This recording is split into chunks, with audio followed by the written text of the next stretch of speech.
2011 meeting at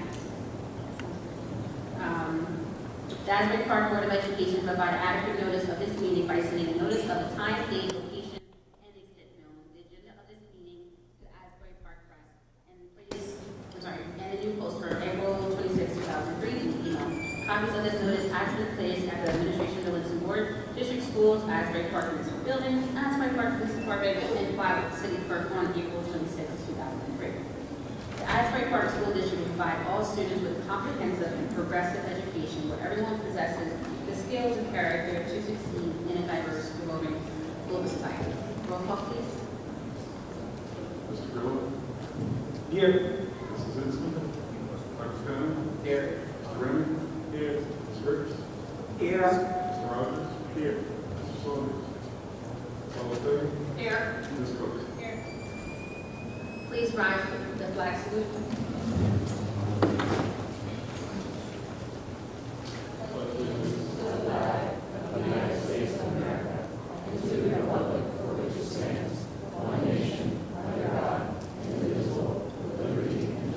All.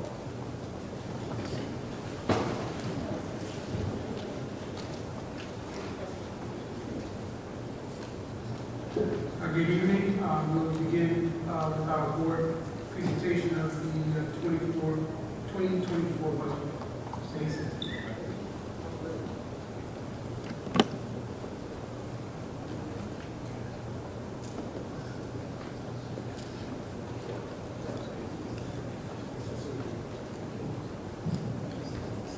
Thank you.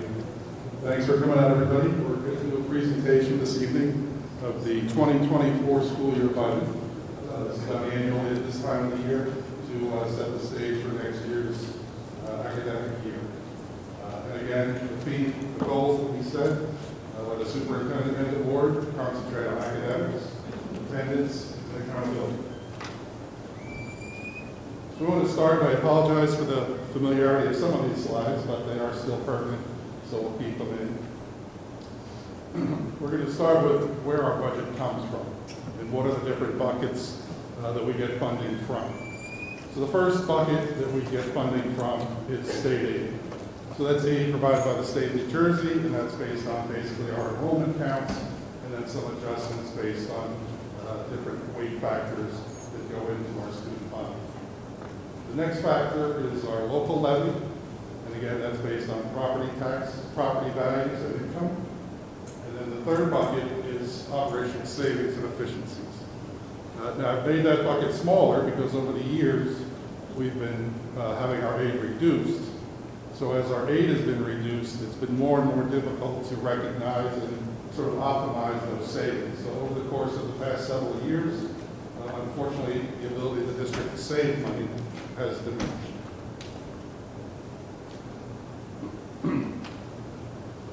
Wanted to also talk about the adequacy budget. So again, this is something we've talked about numerous times here at the board meeting and in our finance committees with the board members. And this is basically how funding is determined for the Asbury Park School District and all other districts across the state. So the funding formula changed in 2008 and became a model school concept. So what the state did was they picked a model K-5 school, staffed it, put in a fixed number of students, and determined a base pupil amount that it would cost to run that model school. So that amount is $13,181 per student. And then what they do is they add weighting factors in for middle schools and additional weighting factors in for high schools. They also then look at other needs, special education, PLL, other demographic needs, and do weighted averages based on the student population for those factors as well.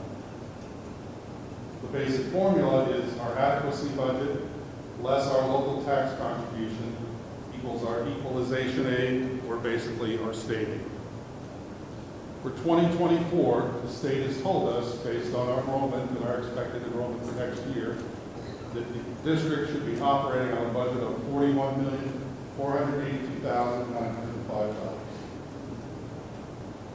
Again, back to that second bucket, the state then looks at the city of Asbury Park. They look at the property values, they look at the city income, and they come up again with a weighted number to say what they think the city of Asbury Park, the community, the residents should be contributing in terms of taxes. And that number, as you can see, is $26,731,305. That then determines for the state their contribution, which is just the subtraction, which in this case is another $14 million of state aid. Again, local taxes are based on a combination of property values and district income. Would also note that the formula back in 2008 talked about hold harmless aid.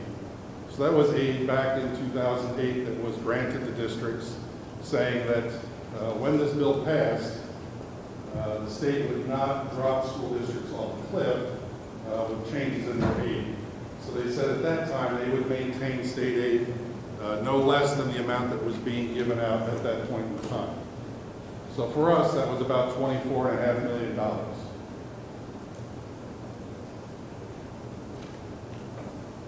In 2018, the legislature again looked at school funding, and they passed the S2 bill. The S2 bill looked at districts, looked at the state's funding formula, looked at results, academic results in districts, and said that funding is not necessarily the answer. So the bill was passed, and what they said was, we're going to now look at your aid, we're going to determine that adequacy number, which we said was $14 million in the previous slide there. We're going to look at what we're paying you right now in state aid, and we're going to begin to claw back those funds over time to get you back to what we think the appropriate amount should be. So in 2020, they looked at our aid in 2019. They determined how much they thought we were over-aided. In other words, how much did they give us versus how much the formula said they should give us, and they clawed back 13%. In 2022, they looked back at 2021, and as you can see, by 2025, they expect us to be operating based on state aid that is calculated based on the formula. Graphically, and it's a little busy with the numbers, but if we look at 2021, which is sort of in the center there, 2021 right there, so you can see the state aid at that year was $44,571,000. The state had determined in the prior year that our aid should have been $23 million. So you're looking at basically $20 million there in aid that they determined us to be over aided. And that's then where they went back to those percentages and said, we're going to take X percent of that $20 million back in subsequent years' funding. So each year, they're taking back a portion of funding that they feel are over aided. This is just the history of our aid and what we've lost over time.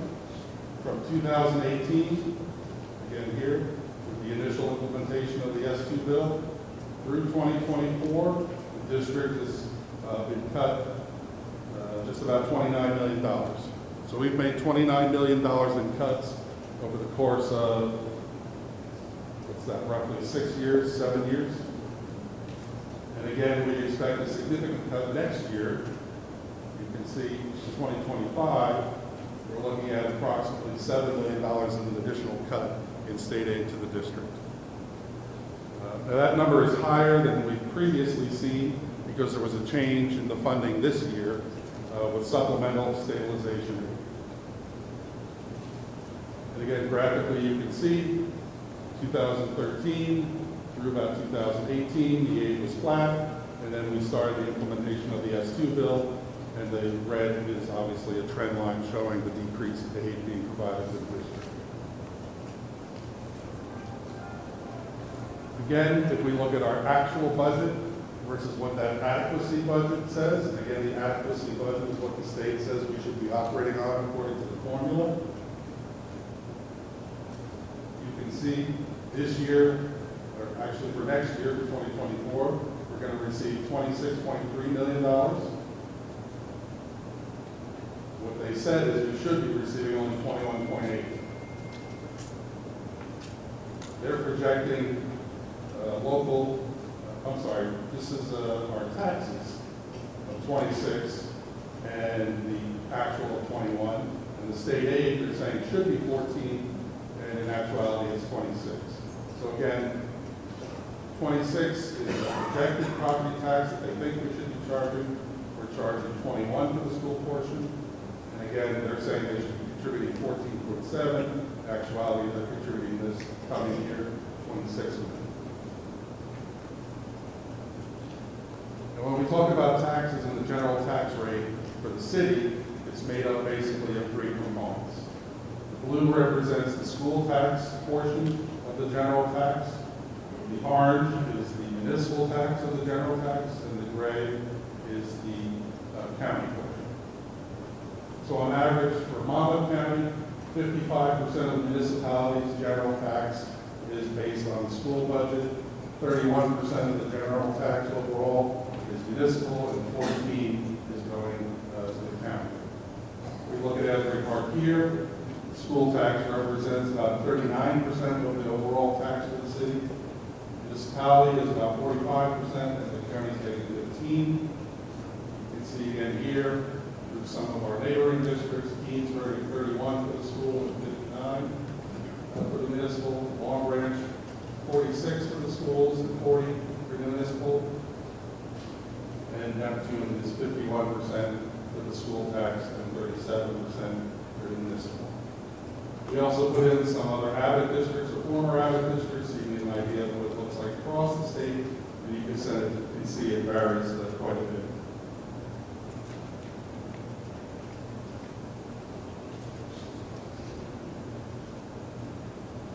Again, graphically, the state projection in blue of what the local tax should be, and the orange is what the actual amount is. And you can see the board, the district has been trying to close that gap over time, not taking any one particular year as a big hit, but we are starting to approach the number that the state says that we should be collecting from the local taxpayers. For 2024, we made a couple adjustments to our budget. These are the main factors that went into putting the budget together. Again, we talked about Senate Bill S-3732. That was the bill I mentioned earlier that adjusted the loss of state aid for 2024. We were looking at, once the initial numbers came out, of a loss of about $8.5 million for 2024. Districts across the state, 100 plus districts, were in a similar position where they were losing funds based on the formula. Senator Powell proposed a bill with some additional sponsors. The legislature worked on that over the past month and restored 66% of that loss back to districts. So it netted, we were going to lose 8.5. We passed the tentative budget based on that 8.5, and then they passed the bill. They restored 66%. We applied for that supplemental stabilization aid, and our loss was basically $2.9 million. But again, this is where the question comes in with the S2 bill that we talked about earlier as well. So the S2 bill next in 2025 is supposed to expire, and we're supposed to be back to the adequacy budget. So the question is, we got $5.6 million back for 2024, but what does that set us up for 2025? If you remember, we said we were estimating $7.5 million as a loss for 2025.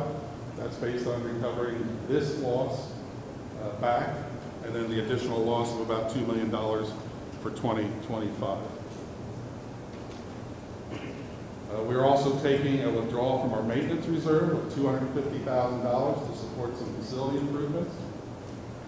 We're using a healthcare waiver that the state allows us to take to offset increases in healthcare premiums.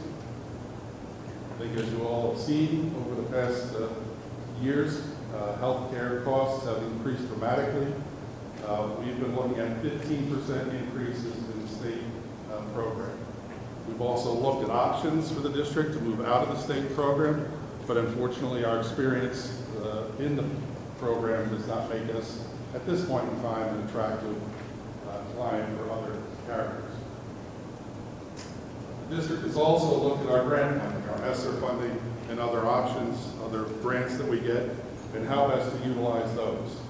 So initially, a lot of the ESSER funding was going into building renovations at all the buildings across the district. But in looking at those projects, prioritizing those projects, and reevaluating where we were, we diverted $5.3 million to support 57 jobs in the district.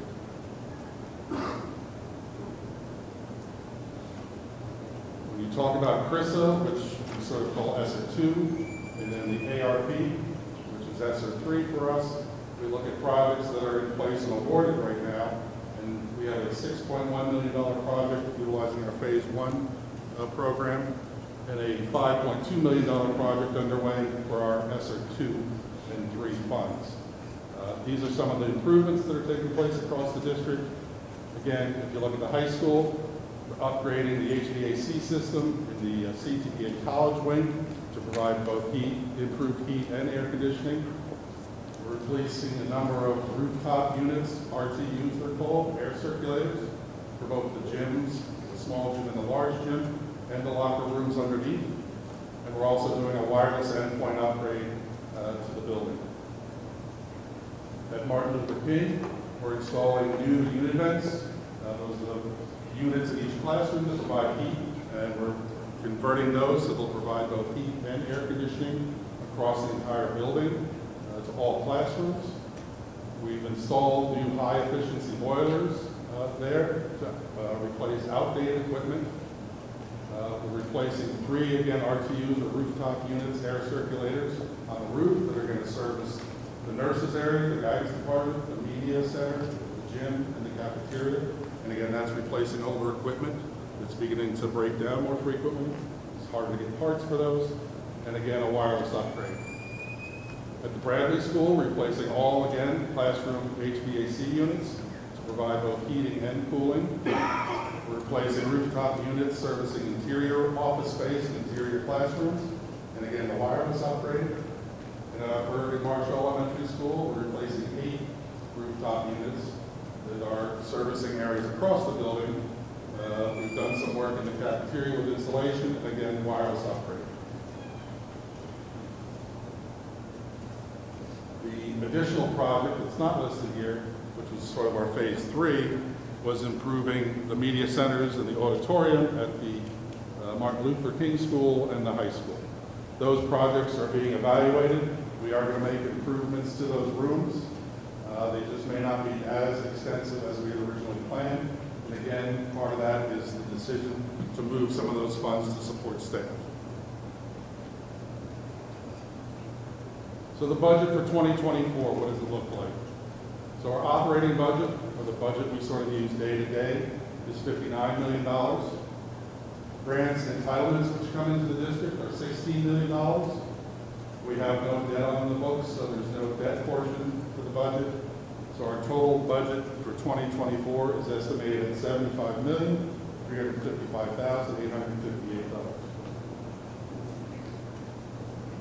When you look at that $59 million operating budget, you want to know where the funds go.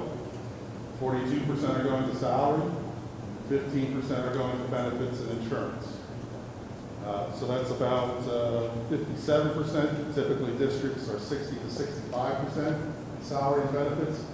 But again, our $59 million does not reflect those 50-some positions that we moved into grant funding. So that's why that percentage is a little lower than it's been in the past. Our charter tuition, which represents about 713 students for next year, as the estimate, represents 21% of our budget.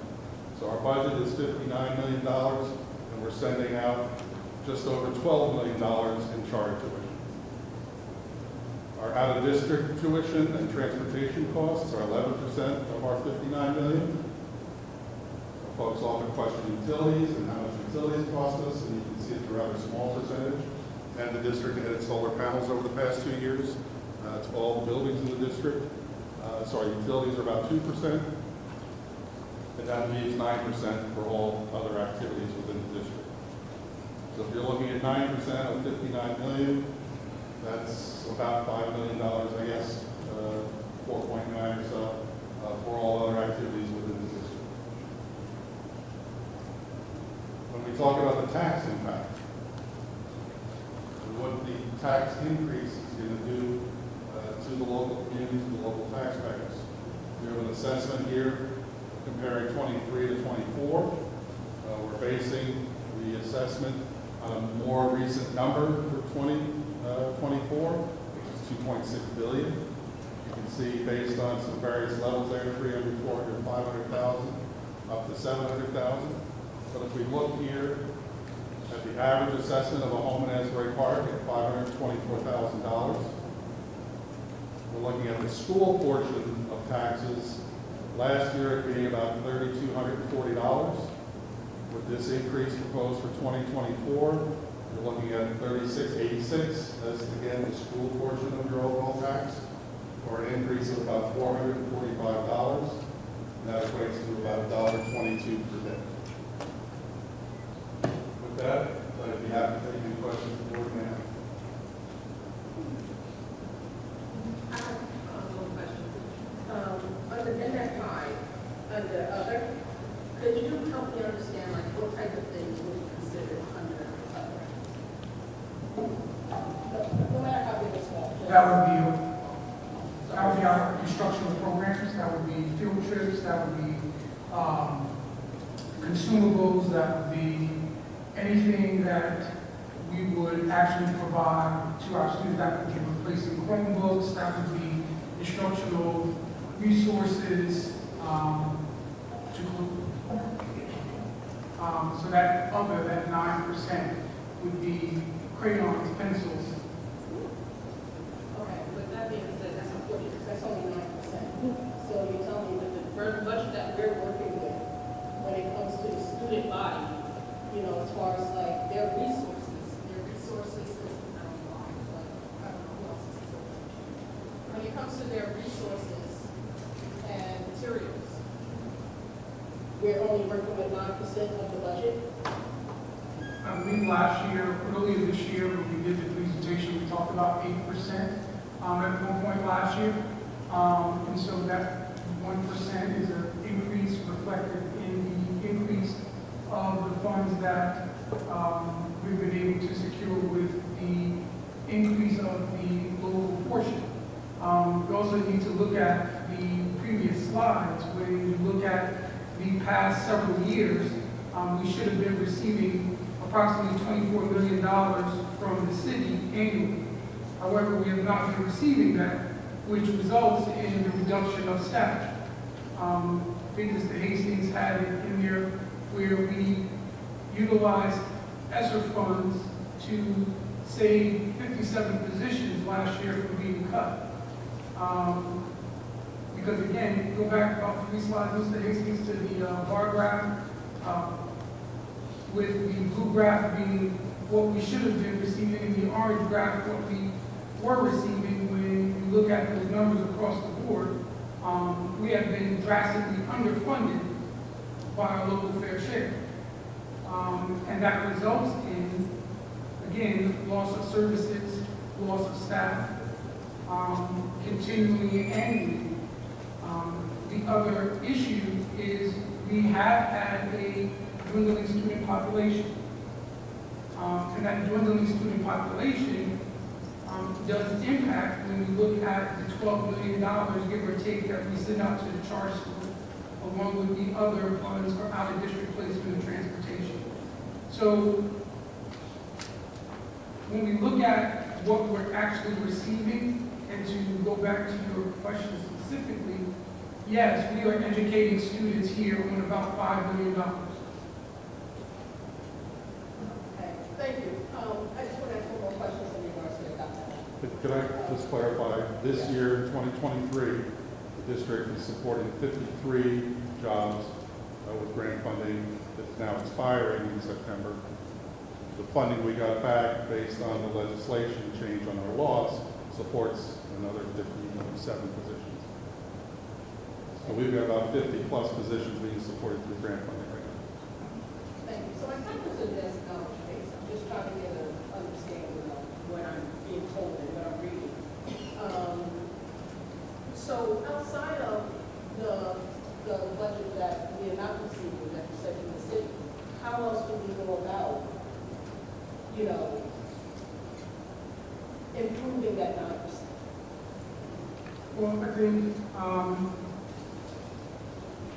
when I think about that, I go back to thinking about what the narrative is about Asbury Park and what we're able to provide. When families are coming into Asbury Park, and the narrative is, this is not a place you're going to bring your children, which contradicts the work that we see as you all walk into this building today.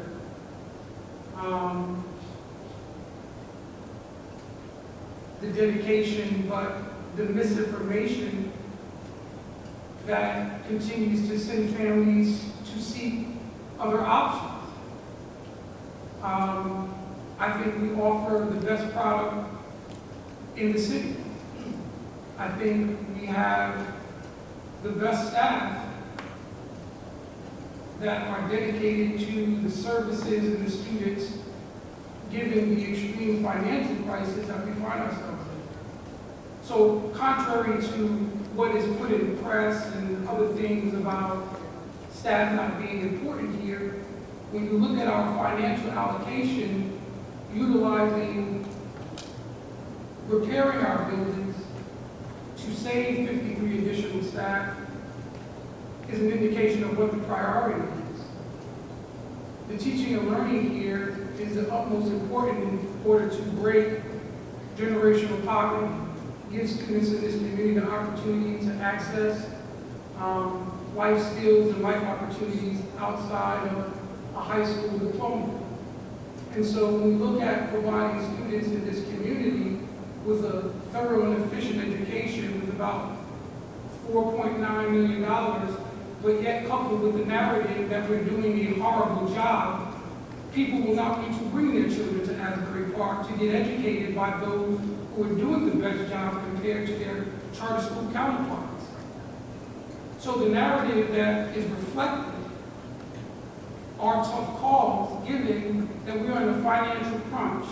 And I wouldn't even say it's a crunch.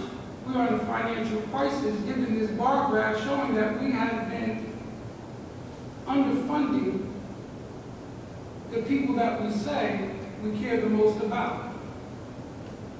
We have been under-preparing and providing lack of resources for the individuals that we say are our next wave of citizens to continue this upward mobility in Asbury Park. So it's not me looking at that and making this bar graph from 2017, or even looking at 2016, or even looking at 2015. Those are incremental amounts of money that could access almost $70 million between 2015 up until present. Imagine what we could have done had we been adequately funded over the course from 2015 up until today. We wouldn't have to fund 53 positions through grant funds. We wouldn't have to lay off staff. We would have the resources to provide the same thing that other communities are able to provide with adequate funding. And when you look at the percentage, Mr. Hastings, if we go back to the percentage of other fair share, the other local municipalities and grant. When you look at Asbury Park being funded at 39% of the levy for the tax rate going to schools, it's an abomination. And it's not just this 1 year. It's not just 2 years. It's not just 10 years. It's not 20 years. This has been the history of the underfunding of this community. And at some point, it has to stop. And at some point, the square continues to get smaller and smaller in terms of the students and the community here that are being funded and being properly funded. We have pilots, we have other incentives, we have a vitalizing downtown area, but 39% of those rates going to fund this next generation of students when it's been, I would like to say, maybe 30, 40 years of underfunding this community and the education in this community. And if you look at our comparative local school counterparts, Long Branch and Neptune, they have the most updated facilities, fields, buildings, resources, and we're patchworking our buildings. Thank you. Thank you, Dr. Adams.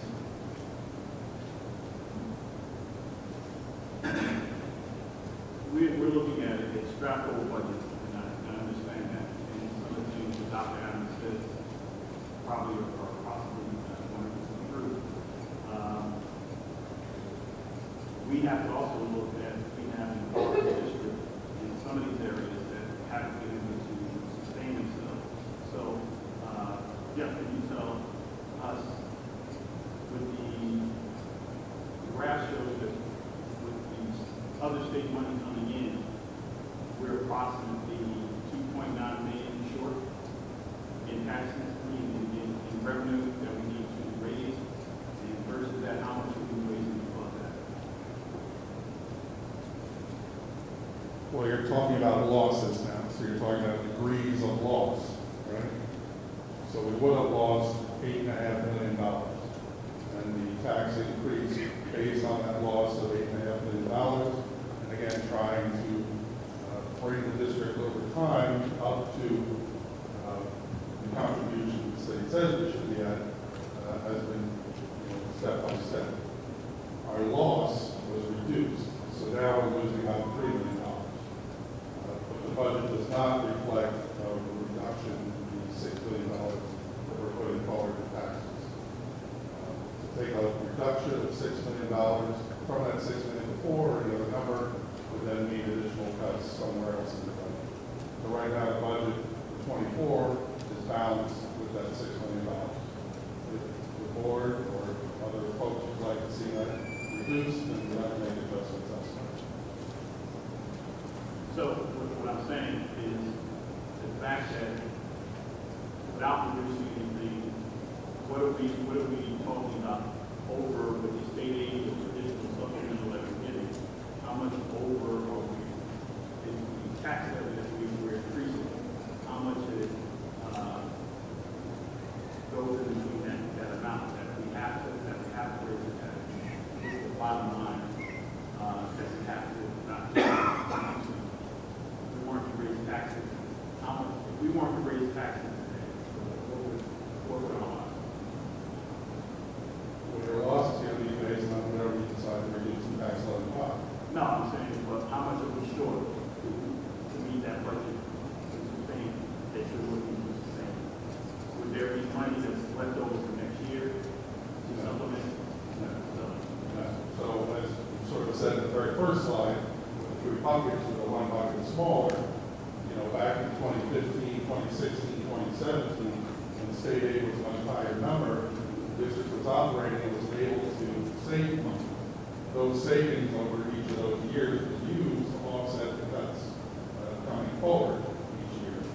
So we were able to save $3 million, $2 million, $5 million, whatever the number is, out of the current year budget. And next year, say, cut our aid by $8 million, $7 million, $6 million. We're netting that difference.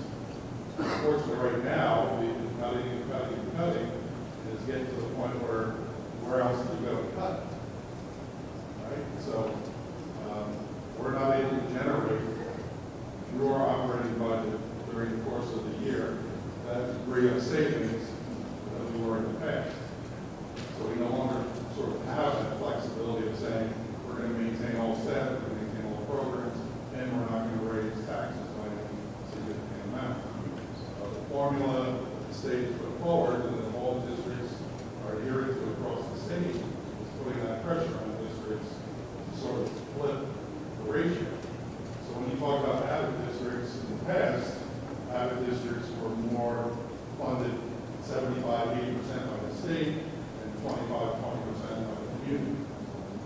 state has looked at that over time and decided that they think that that ratio should be more in line with sort of the opposite. So that 80% is funded locally, and only 20% is funded to the state.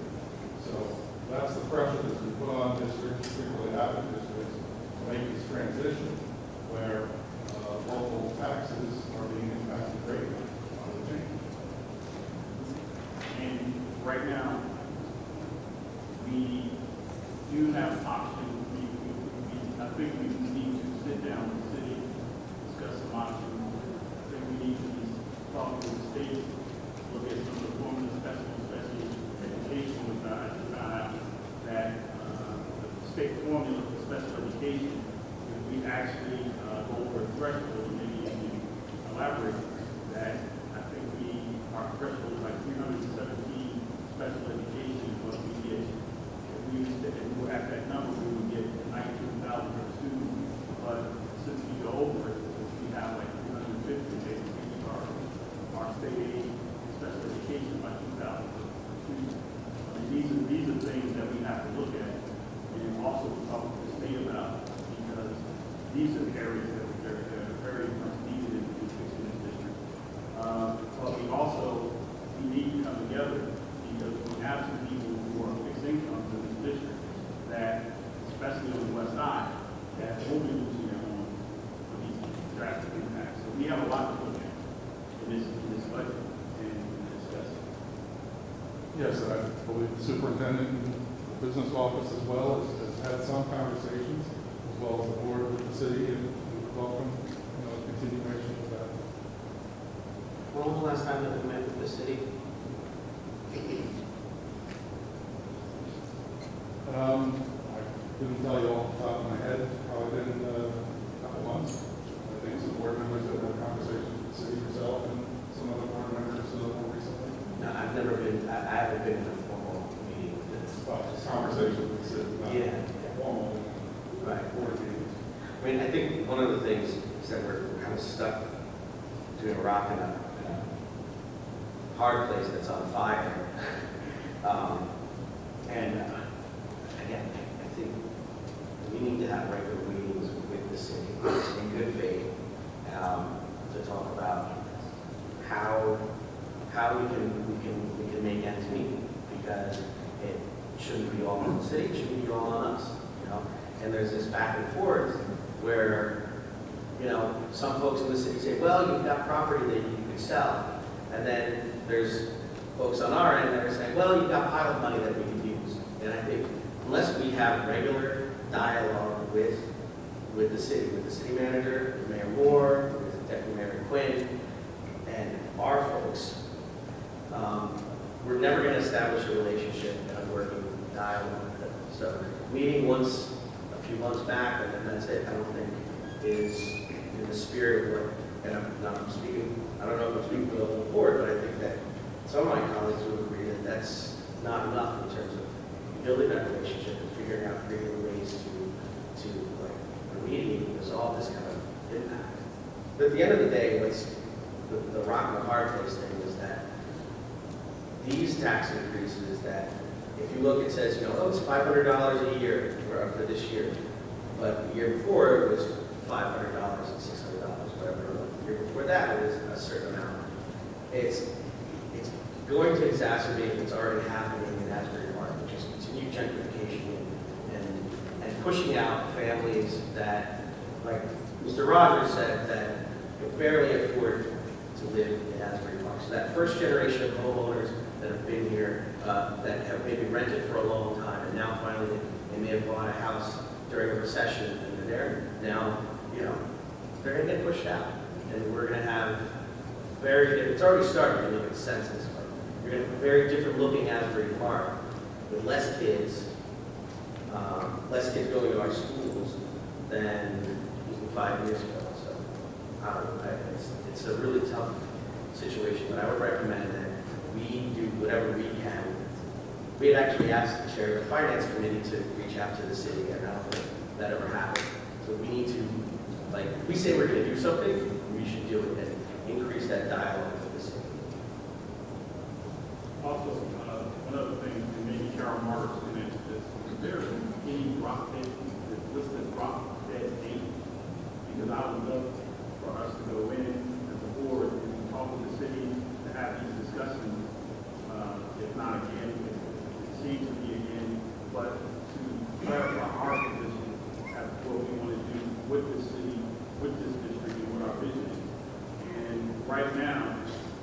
do have, I believe, the best institution. And I want to think the best institution in the state, right here in Asbury Park. But we know we have some shortfalls. Is there ways of extending, getting emergency extensions? Is there any way for us to talk to the commission? Not for this budget. This is the last night in the state calendar for a budget presentation to be permitted. Obviously, the tax that go out have to be done at certain periods of time. And as far as this budget is concerned, and the presentation we have here, no. Now, meeting with the city, I think, is an excellent idea. And it certainly should start for future budgets, because as Mr. Hastings has said, this isn't going to change down the line, and you've mentioned that as well. In fact, when Dominic was on the board, he stressed constantly, the fact that at least a 5-year plan or some kind of a plan, some explanation down the line was certainly needed to prepare so that we're not in this crunch every year. But as far as this budget is concerned, I would say no, that it's too late to do that.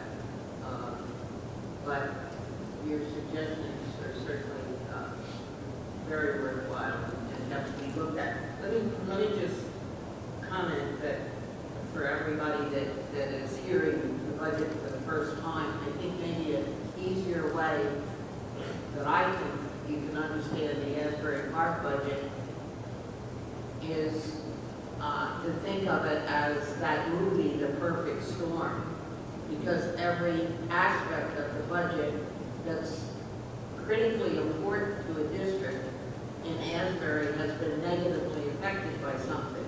And let me just mention what that is.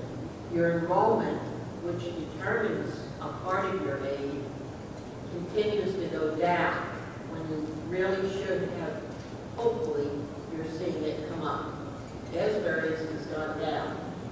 A second factor is the S2 bill, which came in and said over 5 years, Asbury Park is going to lose close to $30 million. And that was a bill that was passed in Trenton and is into the fourth year of that bill. So that's a negative for Asbury. A third factor is the fact that you have now, think of it in this way, there was a time when you only had one charter school, you now have 3, and you are sending to that charter school over $12 million of what would normally be available here in this budget. Now, it's nice to say, well, if the kids aren't coming here, then that money isn't needed here. It doesn't work that way. The electric bill is still going to be the same, whether you have 500 kids in this building or you have 800, the electric bill will be the same. The heating bill is going to be the same. So when you lose enrollment, you don't automatically see a savings along with that loss. And then the fourth component that hits the district bad is that this new formula in Trenton right now that we are working under is clearly attacking the issue of fair share.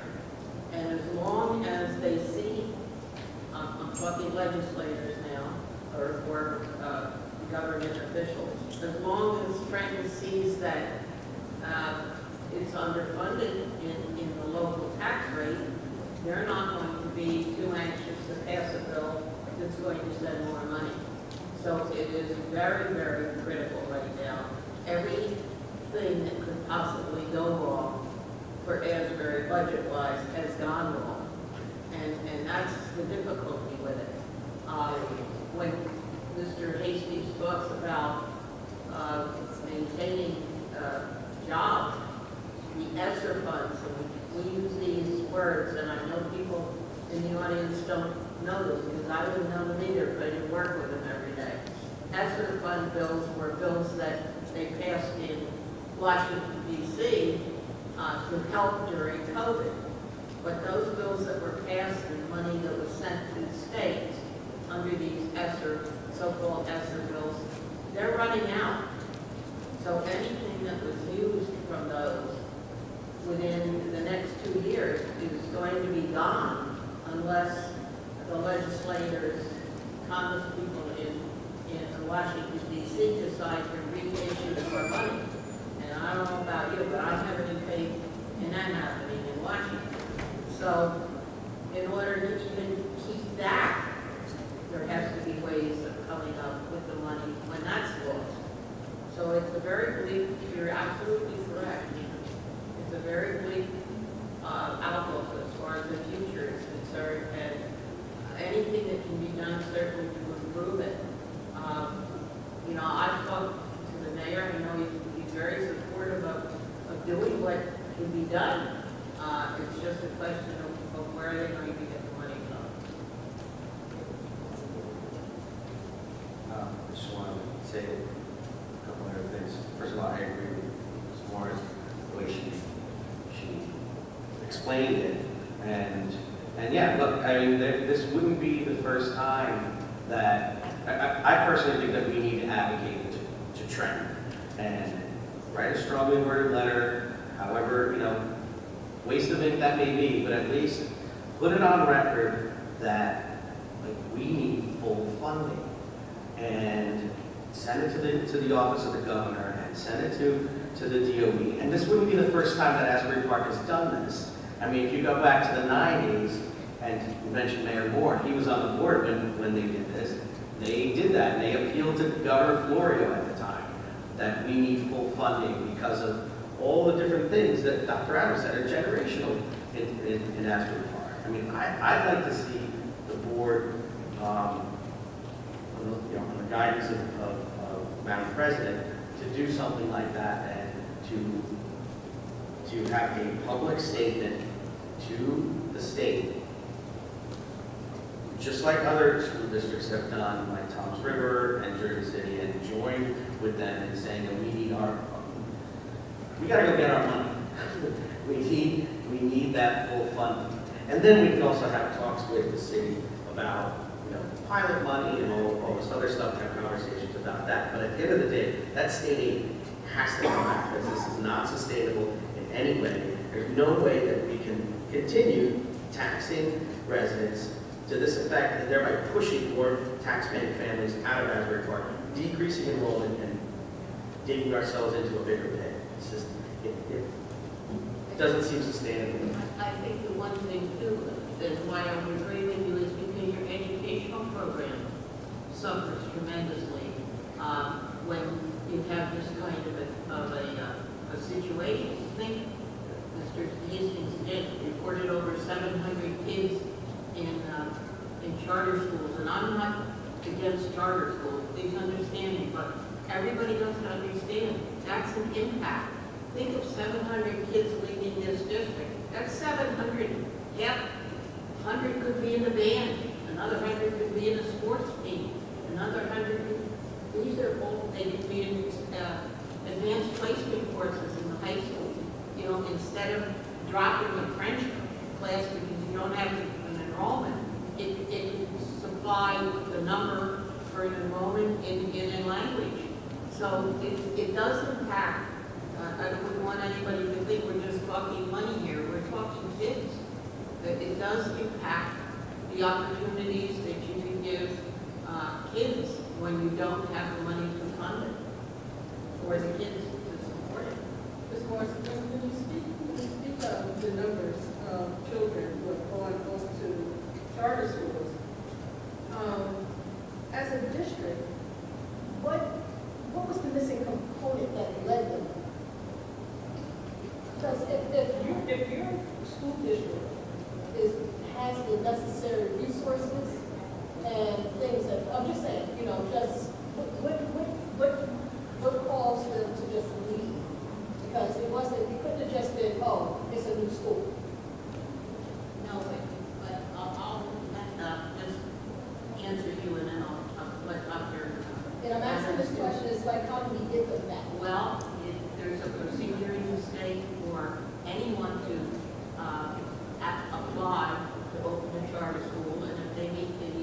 requirements of the state and have the appropriate facility, and they're approved by the state, they can open a charter school.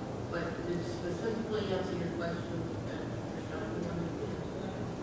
I think in all actuality, we have to be very real and very honest about what we have performed on our state assessments, right? And I don't believe for a second as an educator that assessment results dictate a person's ability. But that is the metrics in which the state uses to guide a successful district from a struggling district. Most recently, I believe there was a report of the 30 most underperforming schools.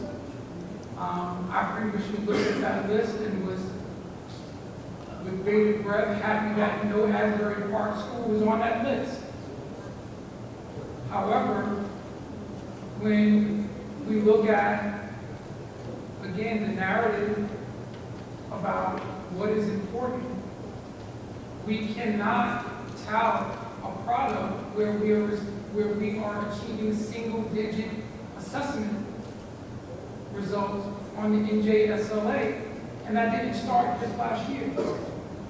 And so when you think about the last 5 years or the last 10 years, and I want to give you perspective because all of that matters.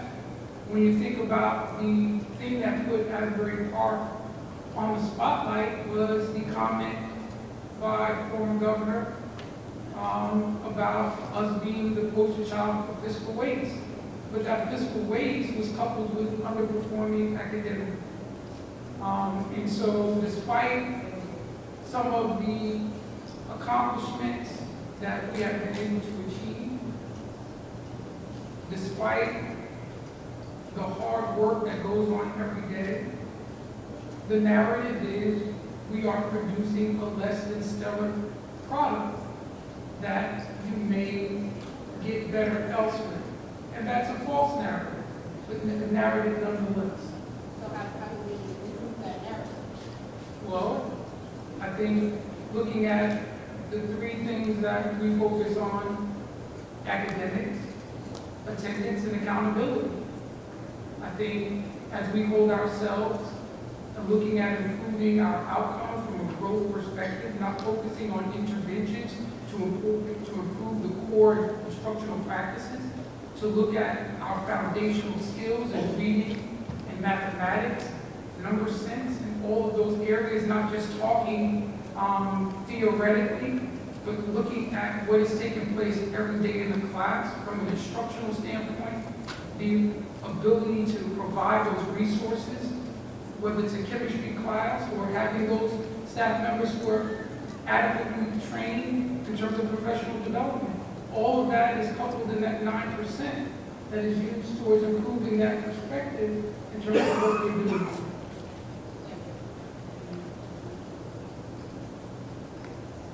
Can I also just add to that the only silver bullet that I can see, and I could be completely wrong, but the only silver bullet that I can see in terms of state aid increasing and eventually maybe taxes stabilizing or going down is increased enrollment in our schools.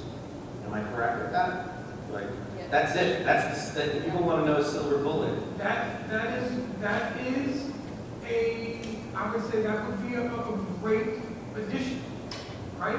But coupled with increasing the enrollment would be increasing and improving our product. It would be incrementally growing and showing and producing a product that is indicative of the hard work. No one is going to take a chance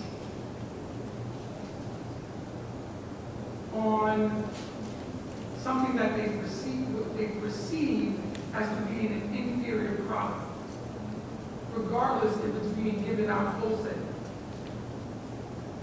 And so we have the duty and the responsibility to tout our hard work, to look at and make the tough choices, but to be real about the work that we're doing and the work that we still need to do in order to match what our effort is with the end result.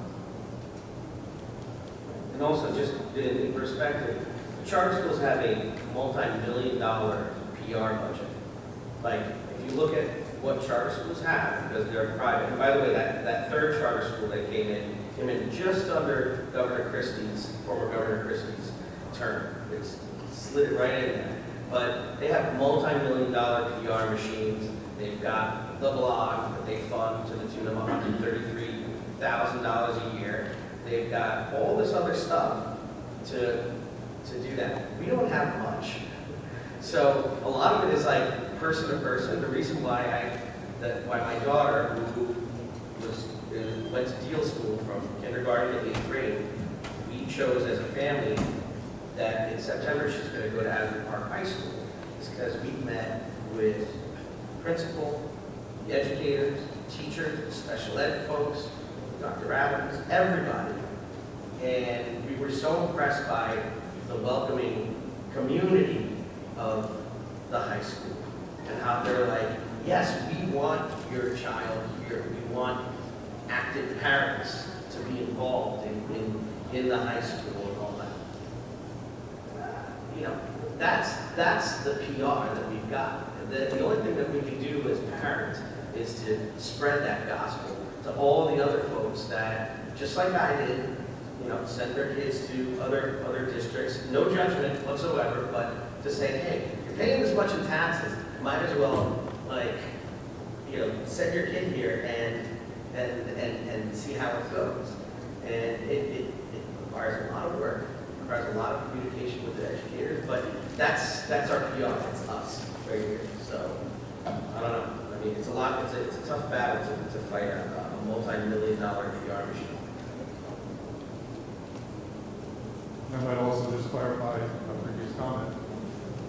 Really, you decided finance committee with me and other board members this year with this board, previous boards.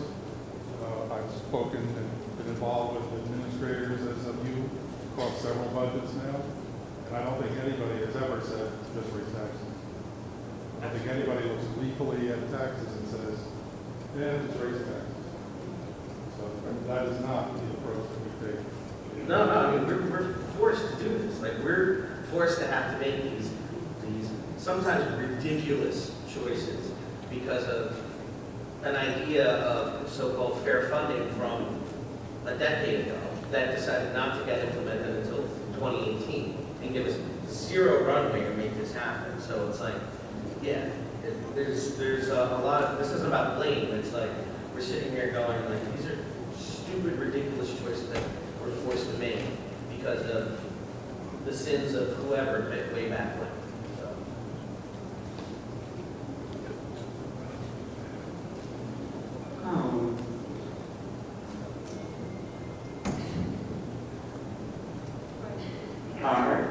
It just doesn't really make sense to me in a sense, like, keep raising taxes. You're saying you're losing your students, you're losing children to charter schools, but you're losing the children because the families can't afford to live here too. The city makes so much money. We all see it. We see it on the daily. Why can't you help them? It's your children too. Why can't you help your children in your district? You're making all this money. It just doesn't make sense to me. I feel as though you said it's too late for us to present it to them. I don't think it's too late. It's never too late. Like the way it's going right now, I don't like it. And everyone sees it though. Like we all see it, we feel it, we know it. There should be more that we should be doing. Like Joe said, we need to be having meetings more than just once a month. It has to be consistent, or we're going to lose this district. This might be the next couple of years, and then we're done. There's going to be a whole new filter of faces in here, a whole new filter of children in here. You know what I mean? Like, it's going to be a whole new Asbury Park if we don't change this. That's just my whole thing. It all doesn't make sense to me. We never did it. But, yeah, that's my 2 cents. I don't think it's too late on that. I don't know what the temperature was last time we spoke to the city, and I would like to know, and how soon can we speak to the city to start this conversation?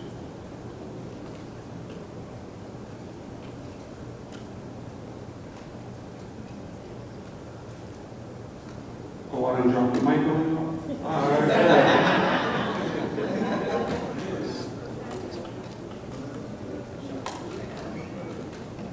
Thank you. Before we open up public participation, it's also a pleasure. A couple words.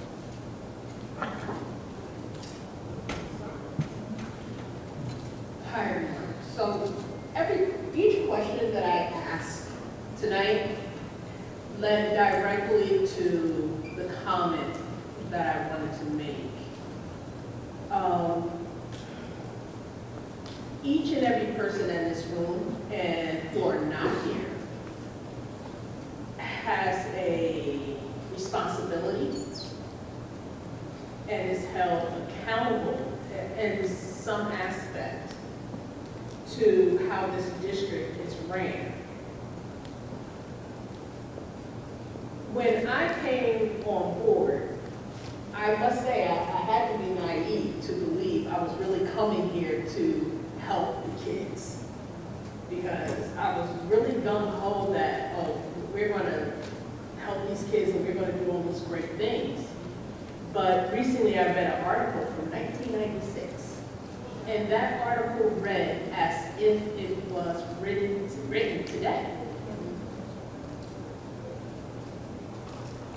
This same speech about decline in funding, the same speech about the lack of accountability.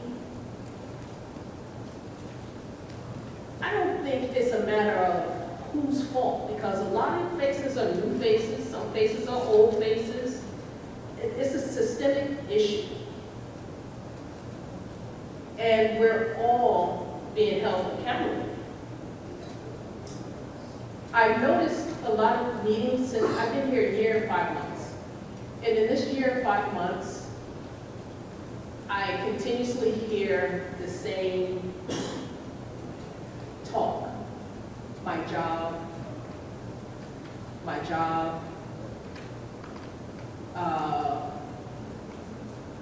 I can't say anything because I'm going to be, somehow punished. But it doesn't make sense to me because you still come, and you only come when it's in regard to your job.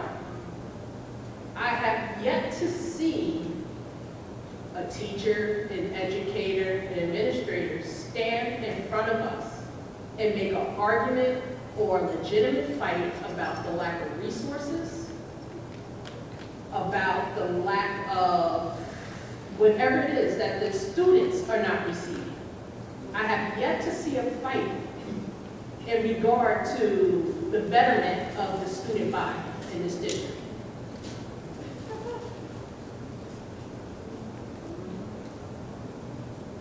I'm talking a legitimate fight to make sure that they get every single thing they need. And even with educators, that you receive everything you need to make sure that they're getting what they need.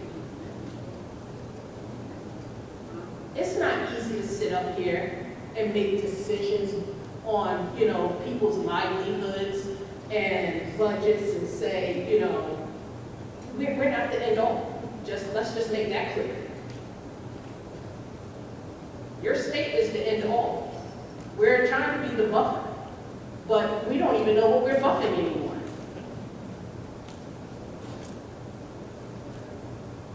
So when you stand up here and you only come because you feel like your livelihood is being threatened, give us something to fight for.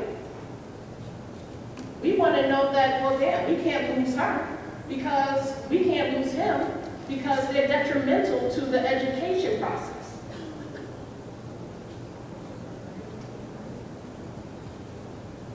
Show more interest in your students. part in this crowd. Thank you.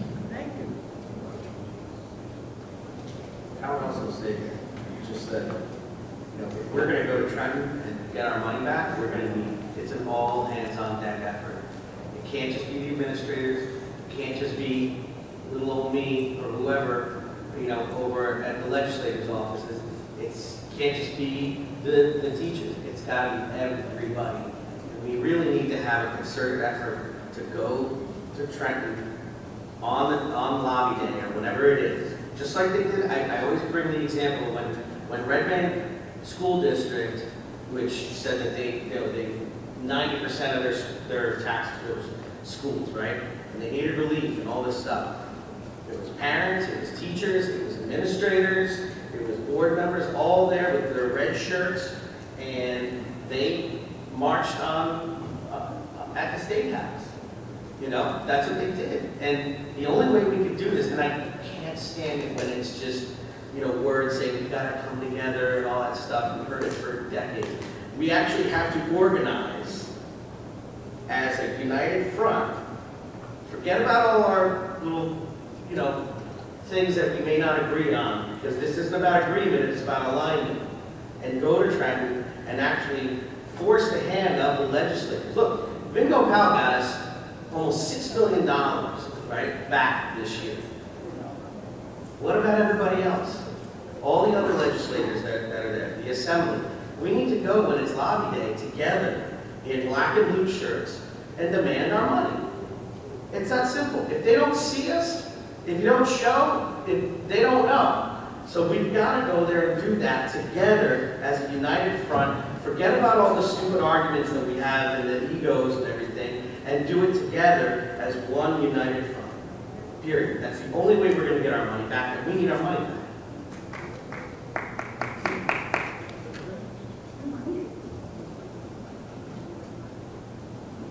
Before we open up public participation, Madam Secretary. In accordance with Board Policy 0167, the Asbury Park Board of Education recognizes the value of public comment on educational issues and other matters of importance, and provides members of the public with the opportunity to express themselves on school matters of community interest. The public comment portion of the meeting is not a question and answer session, and all public comments shall be directed to the board president.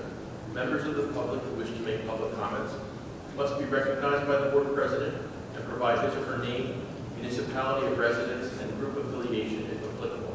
All public comments shall be directed to the board president and are limited to 3 minutes in duration. Members of the public who do not follow the foregoing rules and/or interfere with the orderly operation of the board meeting may be removed from the meeting. Before we open, I'm sure someone has a lot to say. Just please keep that to 3 minutes so everyone can be heard. Thank you. Good evening, everyone. My name is Sean Hamilton. I reside at 84 Creek Road in Keensburg, New Jersey. I've been a classroom teacher for 24 years. Ms. Osbay, I agree with you 100%. So I'm here to speak about some employees that we all need to address.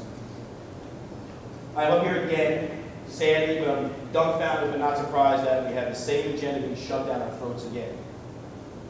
Once again, we see critical positions being abolished while central office administration remains untouched.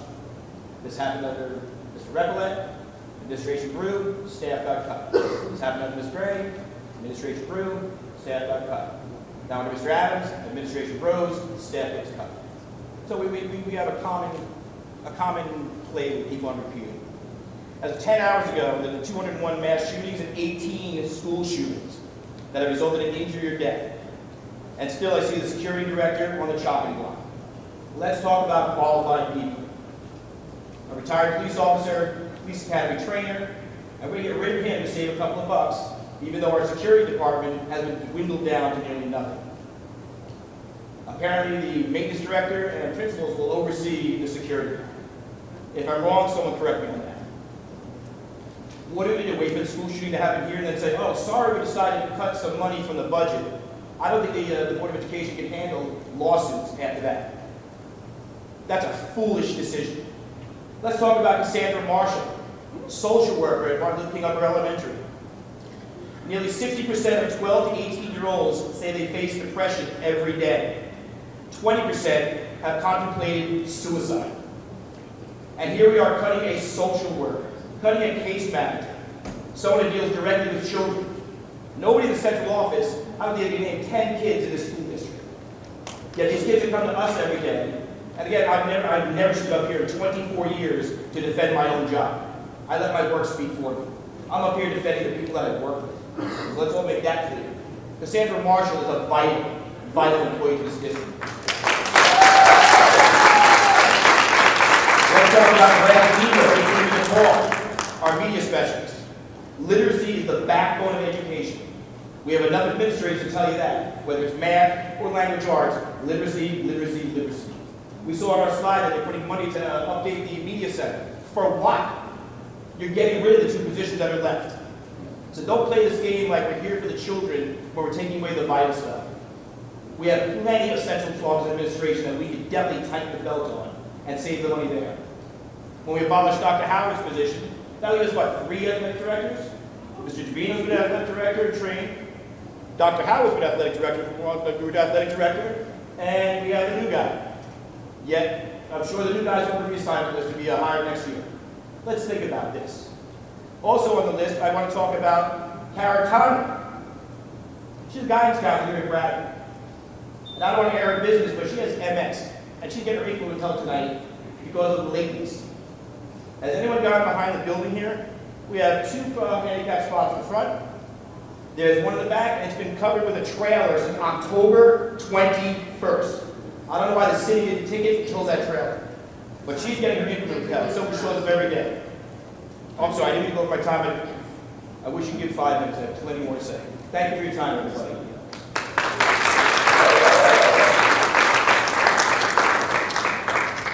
My name is Delia Kimball. I live in Ashford Park, and I want to know who's the president. Am I to direct my questions or anything to you or the person in charge? Oh, speak to my side. Okay. I just read this agenda, and it said this is not a question and answer period. Well, my thing is, I come here because I have a granddaughter in this system who everybody in my household tried to fight against, but she's in this system. So if I have a problem with something going on, I can't come here and ask about my granddaughter. Where do I go?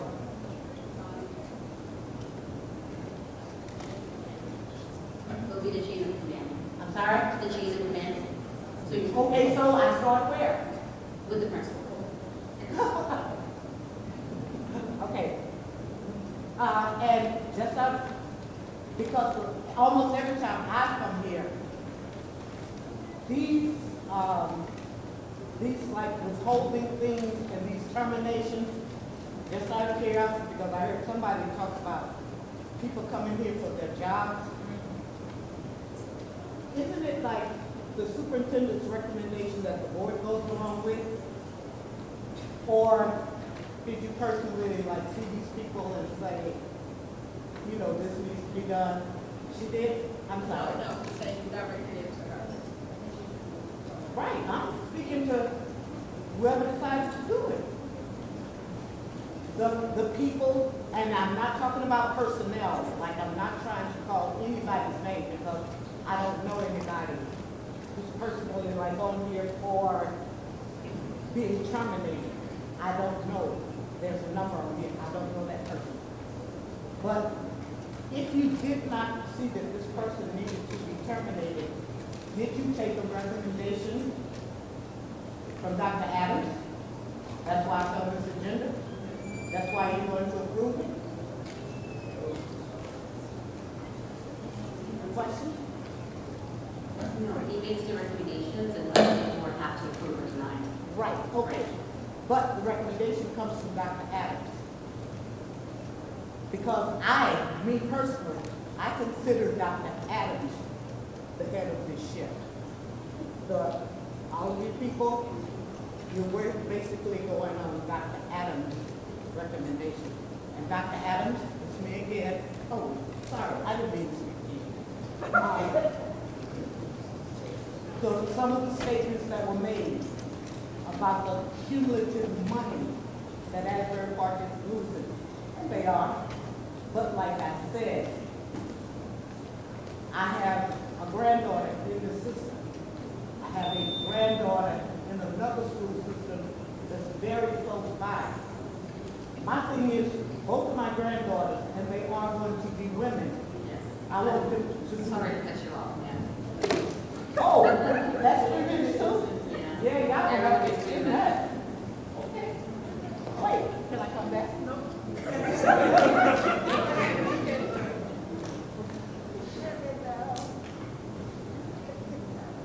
We have another public session after, right? No, just this one, okay. Felicia Simmons has been a part president of, Felicia Simmons, Asbury Park president of the West Side Community Center, president of Montevideo County National Action Network. Once appointed, two-time elected board member. And I'm sitting here having, emotions and on the edge of tears because I've had this conversation in '96, I was speaking here, right? In '98, the board was raised. And when I sat on the board, when I first was appointed almost 10 years ago, in this, our state monitor came at the same time, we had these conversations, we had things. The thing is that this is a system that was done on purpose. I sat there in commotions listening to people who have played parts in the evolving of the Asbury Park School District. Mr. Adams, you are exactly correct, it is not your fault, right? It is a system that people play parts in. When you sit up here and you put a fifth grade, and you devolve a school that was working fine, like Thurgood Marshall, and you put the fifth graders into a middle school, which at the time was very violent, and people leave and take their kids out. When you take, and the community said, no, don't do it, right? Or when they put 7th and 8th graders in a high school, and the community says, no, don't do it. And when you sit up here and we come repeatedly, and the community say, please don't do it, and you don't listen. When we sit up here and we put out initiatives that can actually save, right? What would bring kids back, having something to come back to, right? Something innovative, right? Technology. The school looks the exact same way as 20 years ago when I went here, right? My son, when he graduated here. We can't sit here and have these conversations and say now, oh, let's take it to Trenton, because I was one of those people who picked it and went up to Trenton, right? I'm in Trenton on a regular basis. We need to take it to the municipal building. We need to take it right here. We have to be real about what's happening here, right? Because we're saying all these things, when people were arguing against it when I was saying it almost 10 years ago, that this is going to kill our district, right? When there are people out there throwing out people's votes and casting people aside when they sit up here and say it is time for us to be real about what's happening with our kids. We want real things for our district. We weren't heard. We were kicked out. When I said gentrification comes after the brown people first, right? Brown and black people first, and then it comes out of the wave, the first wave. Nobody heard that, right? When we send kids home with packets, right? And poor technology, when we had the money to actually give them something substantial, they're gonna leave, right? One of the mistakes I sit up here and made is as my child suffered through this district, and he suffered when he graduated, and with his associates, he graduated. When he suffered through this district, right, I shouldn't have let him suffer that much. And what we can sit up here and say is that y'all have responsibilities. Y'all have responsibilities, and this is a plan. And I'm going to be loud because there's another time where I'm going to come back because this is hard for me to come up to these meetings. But the one person, when I put my little nieces in this district that came from severe trauma, the one person that helped, y'all are putting on an offering block. This is disrespectful. And I'm going to leave, and I'm going to sit down, right, because I know my time is up. But again, don't act like this isn't a plan. Don't act like when the art system, when the art plan and has a high school on the front as a place to put the art center in, right? Come on now. Come on now.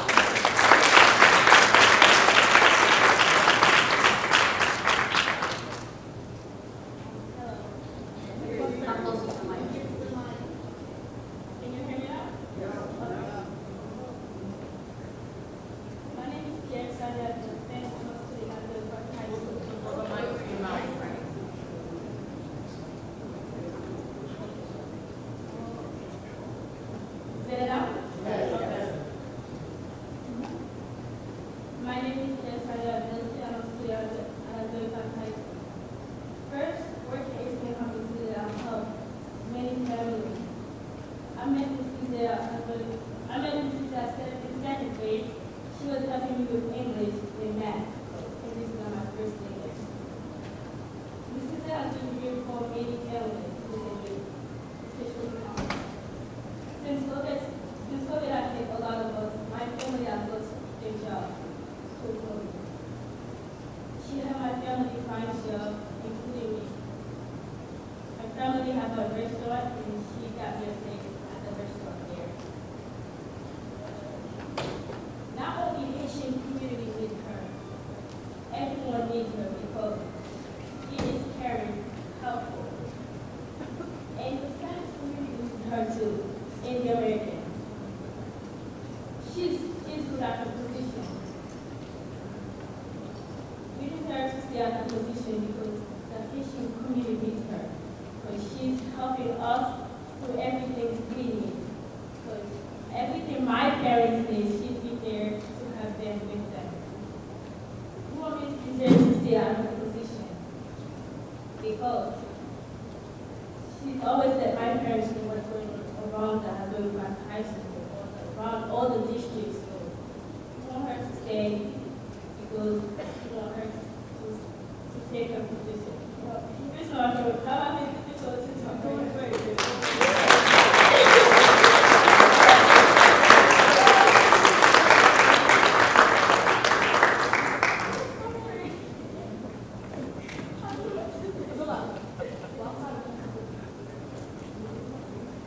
Hello, guys.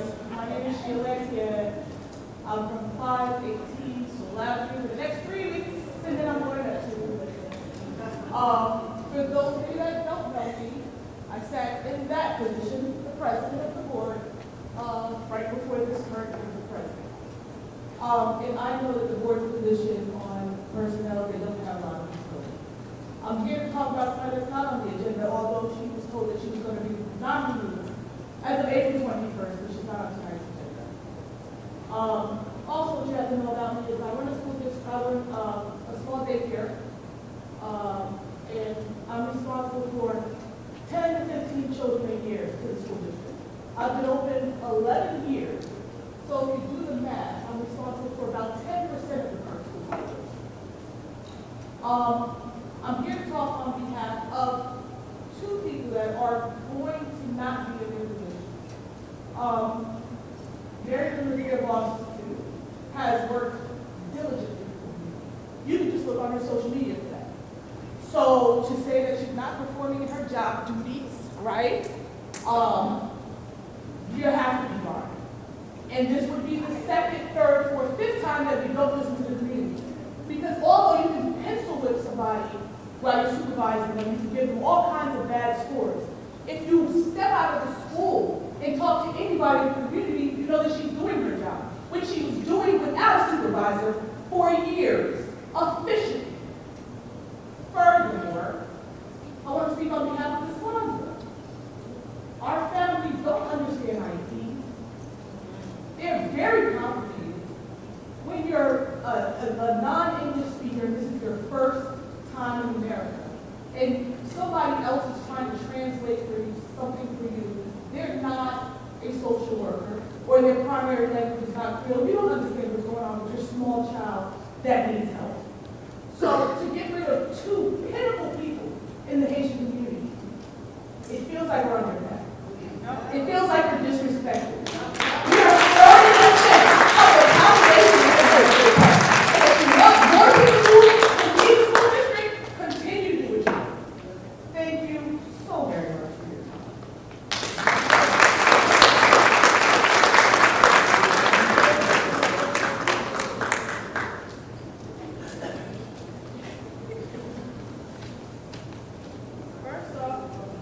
First off, it's just like members of court.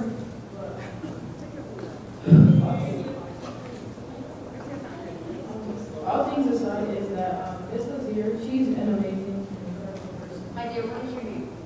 My name is Ashley. I used to be in the Asbury Park Middle School also. But I want to talk about, because she has been very helpful to a lot of people and their families. And she not only helps the Haitian community in translating, but she helps a lot of people also. She feels like a second mother for most of us because everything that goes on around in the community that some parents might been like stuff going around, she always calls me and stuff like that. Like sometimes, in the middle of the night, she would even like call my mom and be like, and ask my mom, are you aware of like this and that's going on in the school and stuff like that? And she's a very incredible person, and she feels like a second mother to me personally.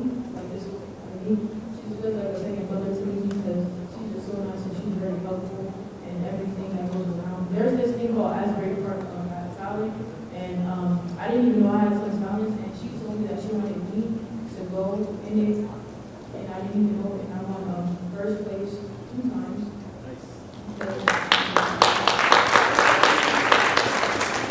I won first place 2 times because of her in the second time, and it took place this Saturday also, the second time that I went, and I wasn't even gonna go if she didn't tell me that that I had this and that I had to go, that she believed in me.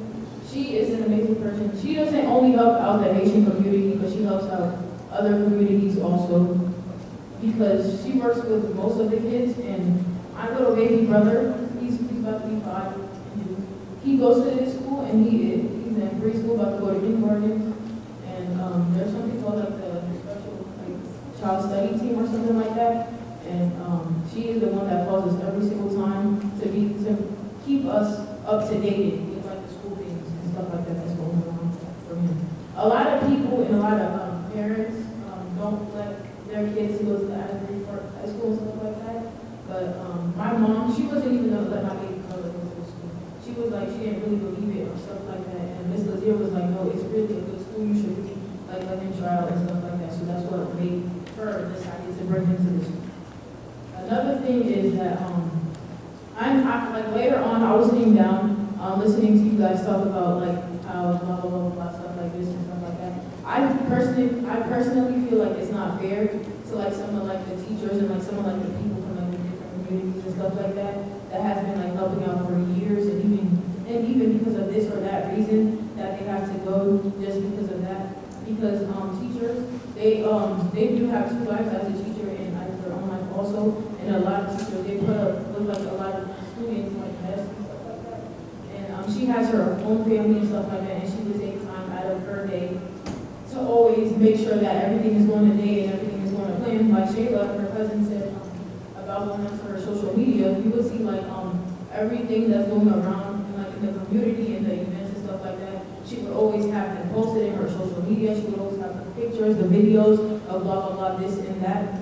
And she is just an amazing person. There's just so much, and I would really hate it if she actually had to leave, because she not only translates for us, she helps other people also, and it just wouldn't really, it wouldn't make sense to me, and it wouldn't be fair, because she has helped a lot of people, and just letting her go after like all the years and the stuff she has done and all the work she has worked with like the kids and the people is really not fair, and I feel like it's just disgusting and disrespectful, because she loves to help people and she loves her job, and just telling her, oh, goodbye, just because of this reason, blah, blah, blah, blah, blah, is really not fair, because she translates for people, she asks people when they need help. Like sometimes, I'm sorry, I know the time is over, but one thing, sometimes this and that might not be going to plan, but she's always calling you and be like, yo, do you know about this event, blah, blah, blah, blah, blah. If you don't have time, I'm going to make sure you go to this, I'm going to make sure you go to that, so I feel like it's really not fair and stuff like that. It's just,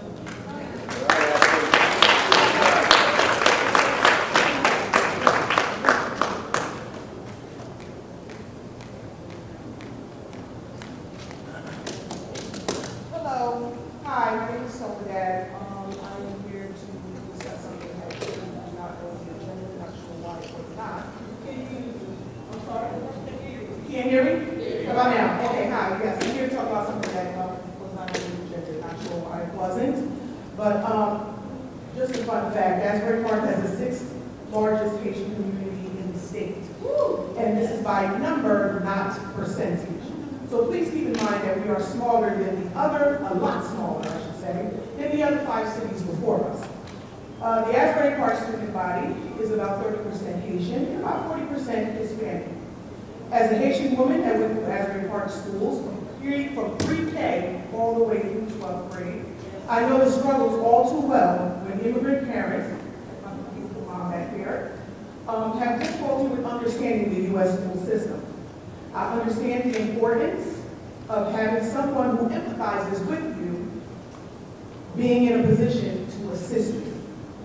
I have witnessed with my own 2 eyeballs Ms. Lazaire sacrifice her weekends that I'm sure she was not paid for to attend events, recruit for pre-K, and go out of her way after work to my daughter's daycare to speak with the Hispanic and Latino parents that I brought them here today, to recruit them for pre-K and pretty much assist them all across the board. I have seen her posts on social media. I have listened to her radio interviews, and I do not understand how communities that make up about 70% of the student body is being left without representation. Makes no sense to me. The work that is needed to be done to help the Haitian and Hispanic students do not end in the schools. It must involve the entire community. It's not something that, okay, just go talk to such and such down in office, wherever. It must involve the community, like a community specialist. And I absolutely can say Ms. Lazaire has done an absolute phenomenal job. As a Haitian woman, and Hispanic parent standing beside me concurs and agrees. I absolutely will restate what Ms. Etienne stated. I absolutely feel like we are under attack. I don't know what this is about, but it needs to stop. Because it's absolutely disgusting and reflects very poorly on Asbury Park. Thank you. I just want to mention, I know I've been working at daycare, a small daycare that serves, Asian community, Black community, and Mexican community.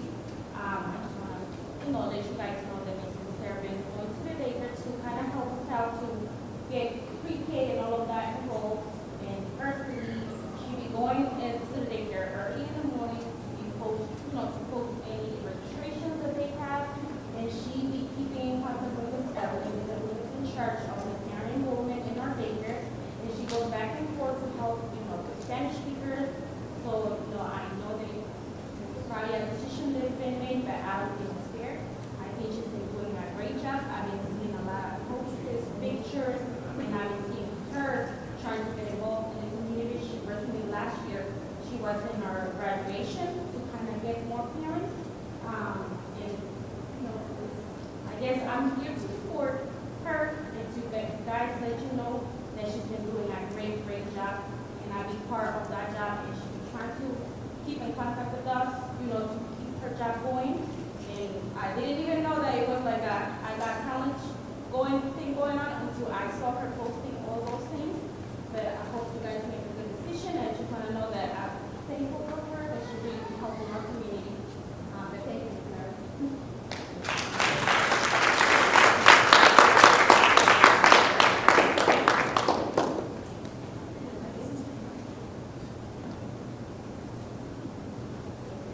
Good evening. I am Angel Camus, bilingual ESL teacher in Asbury Park over 40 years, and I'm here to translate for this mother that has concern about a position that has been eliminated. Mi nombre es Mayali Morales. Tengo un hijo en la high school y uno en la middle school. She has a child in the high school and one in the middle school.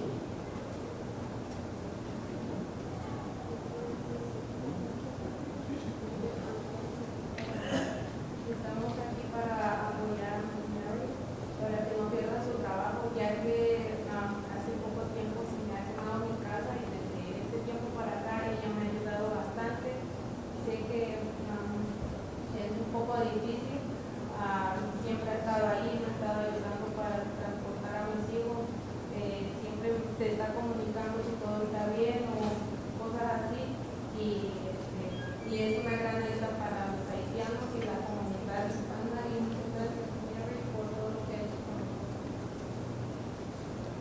Marilyn this year has been a fantastic, awesome help to the Hispanic and Asian community. She has been in a she still is in a very bad situation with the house burned. And she has been a tremendous help being there for her in whatever necessity she needs for her of the children.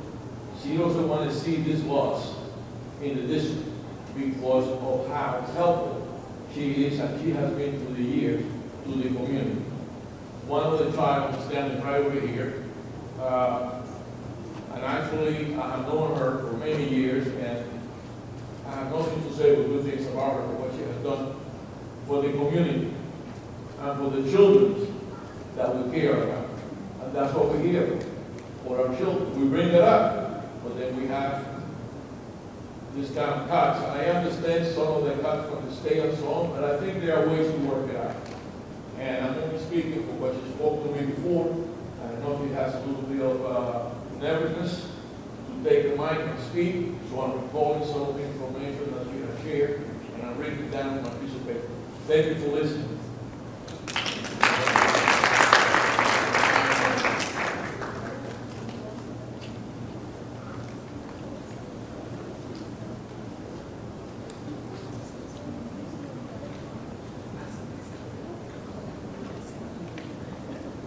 Good evening, everyone. My name is Barbara Council.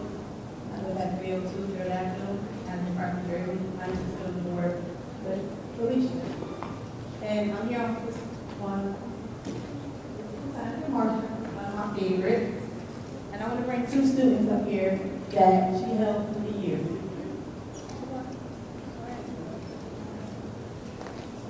The reason why I'm bringing these two students up is I want to put a face to the students that she helped.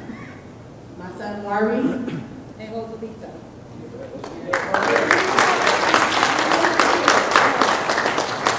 want you to consider her job. She's a big help in this district.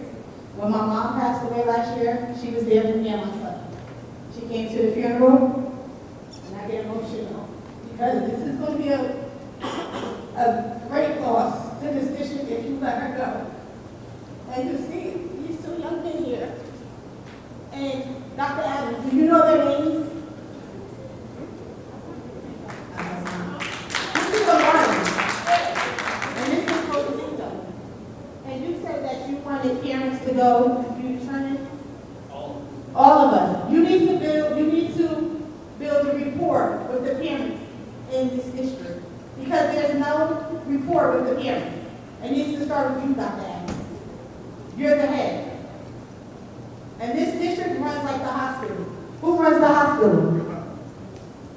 The nurses, right? The teachers run the district. While you sit up here on 4th Avenue in your office, the teachers, social workers, principals run this district. And I refuse to sit up here and let you make a mistake that will hinder some of these kids. Do you know suicide started at 10? Do your research. Suicide started at 10. 12, he's going to be 13 soon. They need someone to talk to. If Ms. Marshall's not there for them to talk to, who are they going to go to? If the principal is busy, who are they going to go to? So I need you to reconsider her position. I'm begging you. I stood up here last week. I'm begging you. And Ms. Ball, you said about jobs. You heard me tired of talking about people talking about jobs and jobs and jobs. That's the issue. Because they're letting people go who help this community a great deal, who's been in this district for 20 years. So here's another job. Well, it's disrespectful to risk someone twice. You need to reconsider. You really do. Because September, it's not going to look good for this district. And then you say kids are going to charter schools? Kids are going to charter school because they have no faith in this district anymore. That's why kids are going to charter school.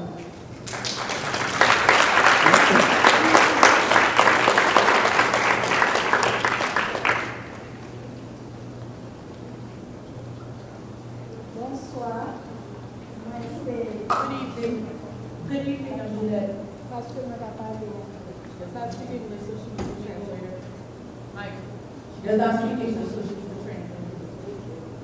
Moi, je vais parler spécialement concernant Miss Lisière dans la communauté, comment lui aider nous toutes dans la communauté, non seulement haïtienne, mais l'autre nation. She wants to speak specifically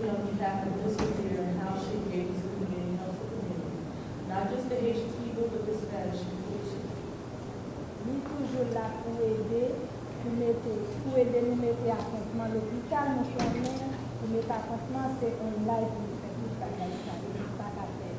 She helps a lot with making appointments for hospitals and visits for their children. Lui toujours relais pour connaître comment nous dans la communauté, inviter dans tout ça qu'a fait dans la communauté. She always calls and makes sure that they know about community activities so that she can keep the community engaged. And then, nous parlons bien de lui-même, lui fait participer dans parents petits. She said because of Ms. Lazier, she has been able to participate in PTO and other parent programs. And then, moi, j'ai gagné 2 petits dans l'école actuelle, là, moi, j'ai retiré, peut-être bien plus comme ça. She has 3 children total. She had 2 in the Asbury Park district and she removed them. There's a lot of people that know that. Moi, j'ai gagné her c'est par le biais de lui-même qui fait lui dans l'école Boisley. Her 3rd child is in the school district because Ms. Lazier has talked her into putting her in the school district. He is a special needs child. Aidez-moi tout, à chercher ça, et then fais-moi rencontrer avec mes responsables, habitat, coastal, community. She has helped her looking for housing and has introduced her to the people from Habitat, Coastal Habitat for Humanity. Lui aide ma fille avec, moi j'ai 2 garçons, ma fille qui s'est assise pour se parler là, lui représente une deuxième maman pour lui, parce que dans toute activité, lui invite. She has 2 sons, 1 daughter. Her daughter just spoke. She's like a second mother for her because she keeps her daughter engaged and out of trouble. Moi-même, ça que conseil que moi capable nous, si nous t'avons quitté aller, possible pour nous capable de faire il élève parce que les parents haïtiens spécialement et de notre Spanish too, c'est par le biais de Miss Lisette qui fait. She said the only advice she has for you is that if you let Ms. Lazier go, there's a potential of losing a lot of students because Ms. Lazier herself keeps them in the district. Conseil femme, monsieur Ténou, que Miss Lisette. Her suggestion is that you keep Ms. Lazier please.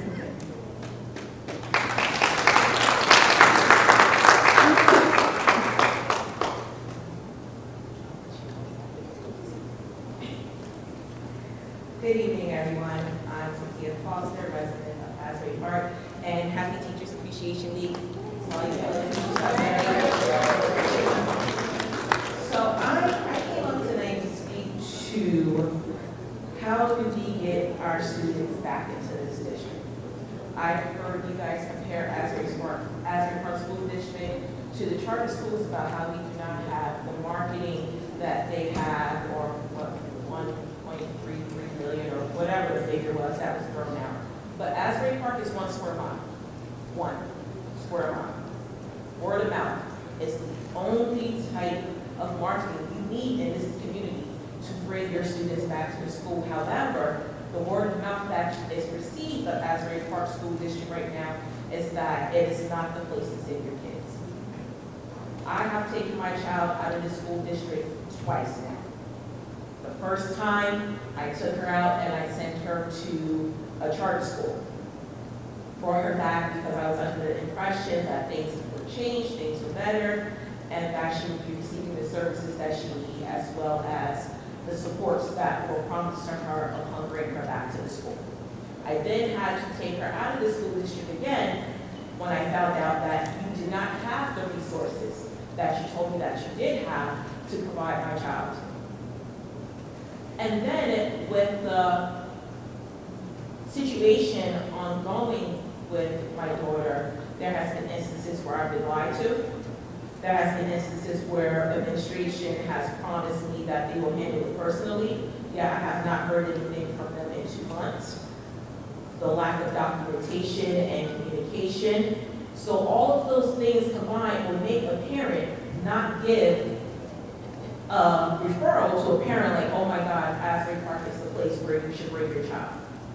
If anything, if you have close relatives or close friends, you will shy them away from coming to this district if you know that their child needs certain services because we do not have them here. Like I said before, I was born and raised in Asbury Park, and I spent most of my academic years here. This was not the Asbury Park that I remember. The students and the teachers had a rapport, and then not only that, we had a rapport, the students, the teachers, administration all had a rapport with the community. There hasn't been any type of collaboration or that I know of between the school district and the community, as well as all of the local organizations that we have are kind of shunned away as if the administration that we have here now wants to be, I guess, the hero or the one who wears the cape, the one who does it all for the students to make it become a success. When we all know that it takes a village to raise these children, it takes a village for them to be successful, and you don't need marketing. You just need word of mouth. And in order to get word of mouth, there's a lot that you need to pull together in this district.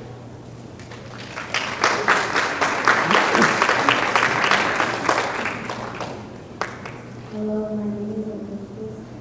I'm a member of the middle school. I wanted to say I did not want to Rosario get lost her job because she's been helping me out a lot, helping to Hispanic people a lot.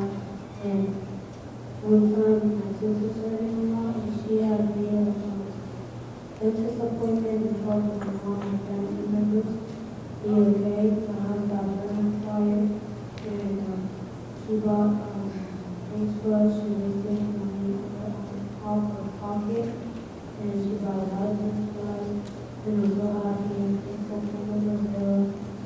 So I want to thank God, and that's God.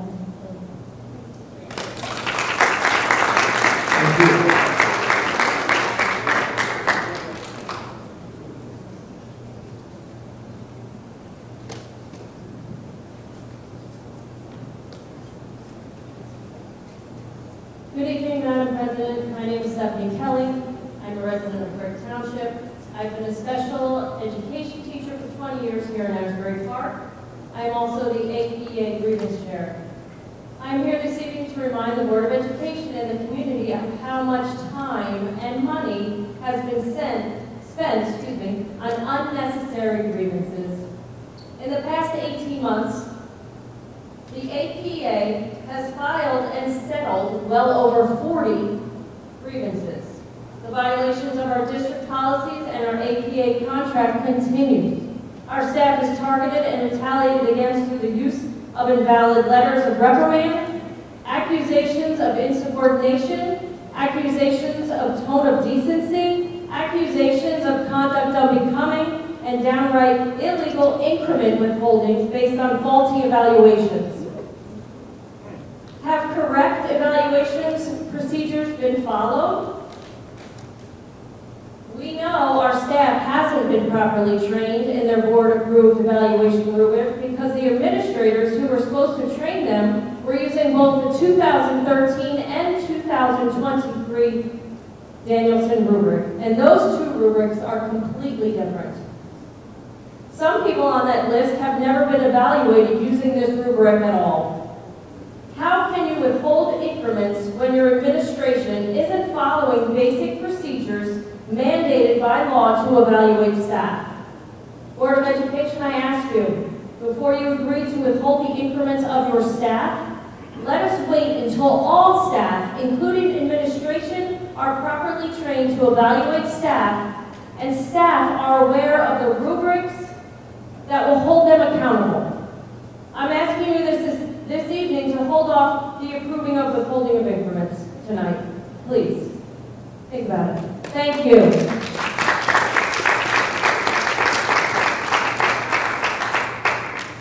Hi, my name is Dara My name is Dot Ellison, school psychologist. I'm child 17 here at Asbury Park School District. John is not on the line tonight. It might be tomorrow. I wasn't going to speak support people that I've worked with for the last 17 years. People who have been dedicated to our children. Our children here are dying. Every single year, I have gone to a funeral for one of my students. And I have sat next to Miss Marshall. I have sat next to Miss Sanders. Our children are dying. They come here hungry, hurting, abused, witnessing domestic violence, witnessing of being the victims of violence, traumatized, and to get rid of a social worker when mental health is such an issue, and our kids need every support they can have to just stay alive. Algebra 2 doesn't matter when you've been up all night, hungry, and worried if your mother is going to be alive in the morning. That's right. Both these women are willing to stand for those kids, who support those families. I've sat at tables with Miss Marshall and agonized over how to help a kid with our very limited resources in this district. And she's been the one to come up with creative ways of helping their special needs. She works with our kids, not just Haitian kids, kids of all nationalities, of all ethnic backgrounds. And she's been dedicated and followed them through to the high school where I sit and been a resource for me. I've gone to Miss Sanders with children who are living in a car, whose parents are incarcerated. And we've gotten them food, and we've gotten them showers, and we've gotten them shelter. She's the one who knows every resource in the community. To eliminate her position is criminal. Our children look for her. Most people don't even know what she does in the building, but our kids do. And those are the people we need supporting these kids. If we don't want to lose them to another district or lose them to another death, you need these people. You need these people to provide the support, the counseling, and the foundation that they provide every single day. You may think that positions are not necessary because they don't fit nicely into a budget, but they're saving lives.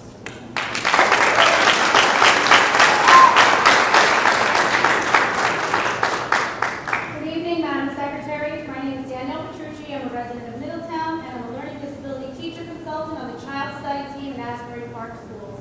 I am also the APBOE Executive Secretary.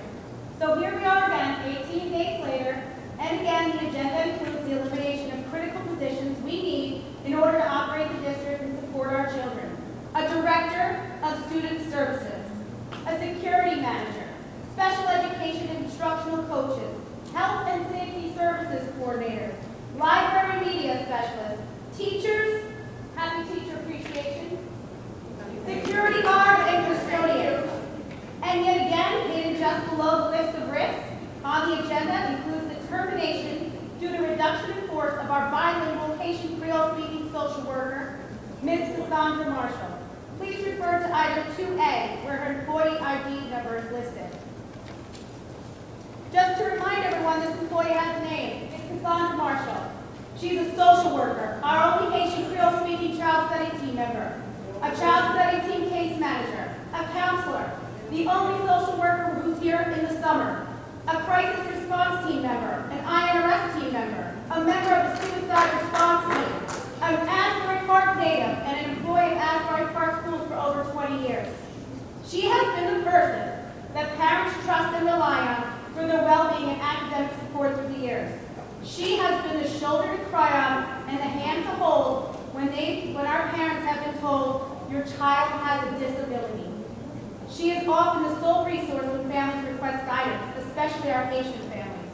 Her removal from this district is not in the best interest of our students. It's not just about a job. As a child study team member, I can tell you firsthand how overwhelmed we are right now because we are short-staffed. I, along with my other colleagues and the APA executive team, have pleaded with administration and stressed the impact of cutting these positions this last year. We lost 2 psychologists due to retirement and resignation. Those 2 in the last 2 years, and they have not been replaced. But 3 supervisors have resigned in the last year, and they were all replaced. And 2 new directors were also added in the last year. The needs of our students don't go away because we don't have enough support on our team.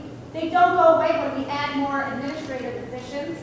The caseloads, evaluation, student needs have increased to an overwhelming level for the remaining child study team members. The loss of Ms. Marshall would be catastrophic to this child study team and directly impact the support of our students. The number of children coming into the district through early intervention continues to increase, and we are still addressing the learning loss and emotional health concerns due to the pandemic. This increase was evident last year, and we warned you all of this issue. We need to support our children's mental health, and social workers are at the front lines. Currently, we have students on a wait list to receive in-school counseling through YMCA because there's not enough staff, and the elimination of another counselor would further limit the accessibility of mental health supports. I beg you to please reconsider the decision to terminate Ms. Marshall from our child study team. I urge you to consider the impact of what Ms. Marshall's presence in this district means to our students. Thank you.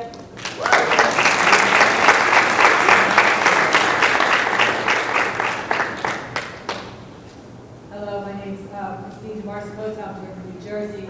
I've been a teacher at Asbury Park High School. I've been there since 2005. I'm here talking about my concern about the abolishment of our social worker and social workers and any social emotional staff in our district. As Mr. Hamilton said, we're living in a time right now post-pandemic when mental health is an issue for it's nationwide, it's not just Asbury.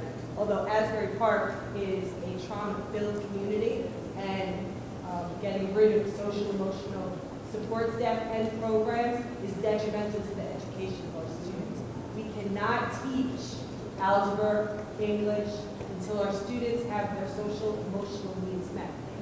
And they need food, and the social workers are the bridge between the teachers and the community. Ms. Sanders and I, she's a pillar of our Asbury Park community, Asbury Park family.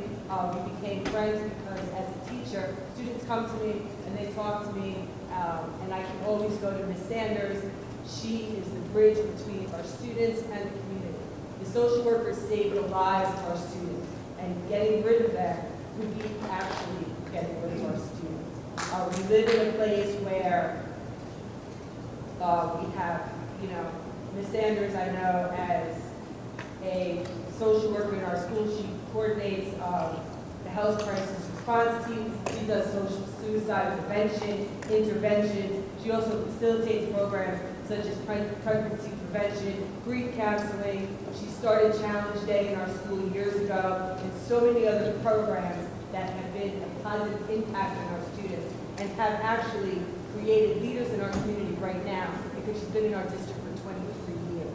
Getting rid of her is going to be detrimental to our community, and we need to utilize our sources, and we cannot steal programs in order to save money, because it's about our students' health, it's about our students' mental health, and it's about promoting success in our community. And the only way to combat generational poverty or trauma is to support and keep our social, emotional staff and the programs that feed our students and help them thrive in this community. I love Asbury Park, I've been here for years. Ms. Sanders, Ms. Marshall, everyone who's on the chopping block, who's been here, we are Asbury Park. We are the community, and we love our students. Thank you.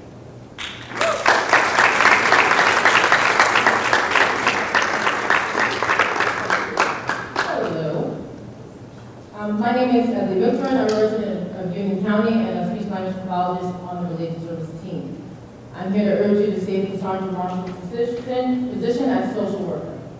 Cassandra has dedicated 21 years to the students and families of Asbury Park and has done so with a passion that is admirable, I can speak about. Last week, we celebrated teachers for Teacher Appreciation. I couldn't help but feel sick because we say thank you to our staff, but we discard them at a rate that is insurmountable and detrimental to the success of our students. May is Mental Health Awareness Month. In a time where students are experiencing trauma and mental health crises, we cannot afford to lose another counselor in Mrs. Marshall.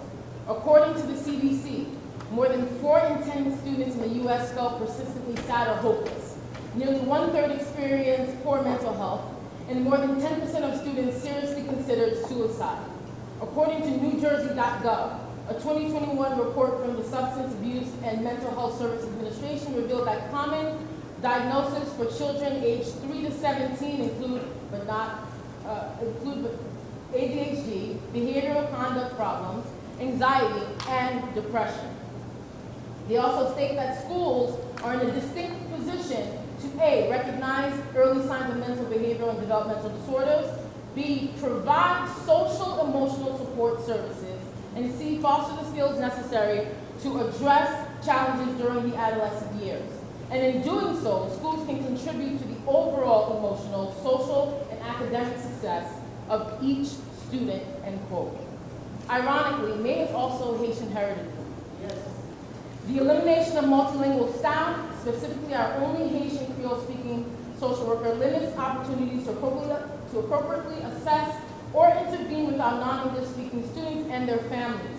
Since the return of full-time in-person instruction, we have seen an increase in working with students with grief, anxiety, depression, attention, and inappropriate behaviors. Social workers like Ms. Marshall are the first individuals in the buildings that teachers and administration reach out to in order to deal with crisis situations or chronic social and behavioral issues. She understands the cultural nuances and family dynamics that affect the way Haitian students experience trauma. There's a level of cultural competence that needs to be maintained in order to appropriately assist these families whose cultural dynamics have an impact on the students' development and or experiences. These Haitian students and families have made connections and are comfortable with Ms. Marshall, who is charged with counseling and managing their children's caseloads. We often talk about accountability and the betterment of our students of Asbury Park.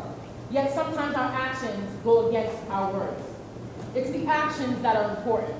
There's a Haitian proverb and it says, "Sao fait c'est nous." What you do is what you see. In other words, what we see in life is a result of our own actions. It's almost like saying what you reap is what you sow. So I'm asking you tonight to put your words of accountability and betterment to action and your actions to power. Vote to keep our essential staff members, and please vote no on item 2A of D1. Our students and their families deserve better. And I just want to give a quick comment we are here for our students. We fight for our students. I stood here last year and I begged and I pleaded with this board and I explained to them the backlog of students that are going to need services, and we still got rid of the speech therapists. So to be told that we're only here fighting for a job, no. We're here fighting for our students. And I resent the statement that we don't.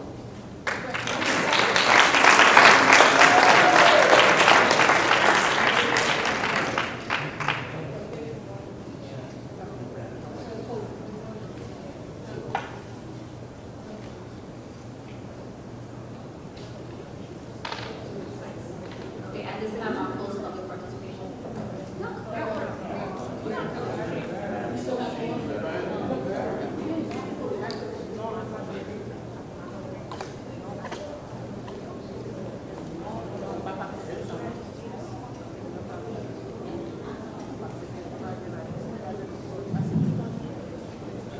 Good evening, Madam President and everyone. My name is Marjorie Moore, and I'm a paraprofessional here in the Asbury Park School District of Herbert Marshall, and a former graduate of Asbury Park High School in 1982. I began my employment with the district on February 13, 2023, as a rehab. I was extremely excited to begin working in this role as I had previously worked as a paraprofessional here in the Asbury Park School District for 16 years before my position was eliminated with reduction in force back in 2017. I've been working in the profession providing care for children for over 21 years. Prior to becoming a paraprofessional, I owned a child care business for 10 years. This profession is my life. I have always had a heart to serve in the capacity of caring for children. To that end, I was extremely devastated when I received a letter dated April 5th, 2023, that I was terminated from my position as a paraprofessional signed by Dr. Rashawn Adams. I was completely in shock because I couldn't understand why I was being terminated from my role. Additionally, the letter did not provide any cause for termination.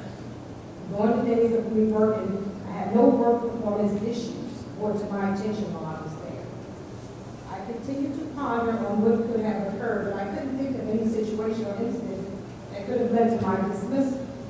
On April the 17th, I went to the Board of Education to meet with Human Resources to ask them what has happened, and why I was being terminated. I spoke to Dr. LaShawna Gibson, the Director of Human Resources. Unfortunately, she was abrupt and informed me, let me know that it was due to my work performance. I asked if she could provide me with further information to include details regarding the work performance that led to my dismissal. So please know that I understand that employment is an at-will, and that New Jersey is an at-will state, which means either party can terminate the work relationship at any time. However, after speaking with my counsel, I was informed that since Dr. Gibson stated that this was in regards to my work performance, that she opened the door for me to inquire further. I would like to know what actually occurred that led to my termination. I can only assume at this point that my termination had something to do with my workman comp case that was filed on February 24th, 2023, which I was on the playground with the children and fell down and hurt my left knee. I've been in physical therapy since then. I'm requesting that the board discuss matters pertaining to my employment. And lastly, I'd like to note that I have not even taken any days off after fall. I was at work every single day. I would be extremely appreciative if the board would reconsider my termination of employment. Thank you.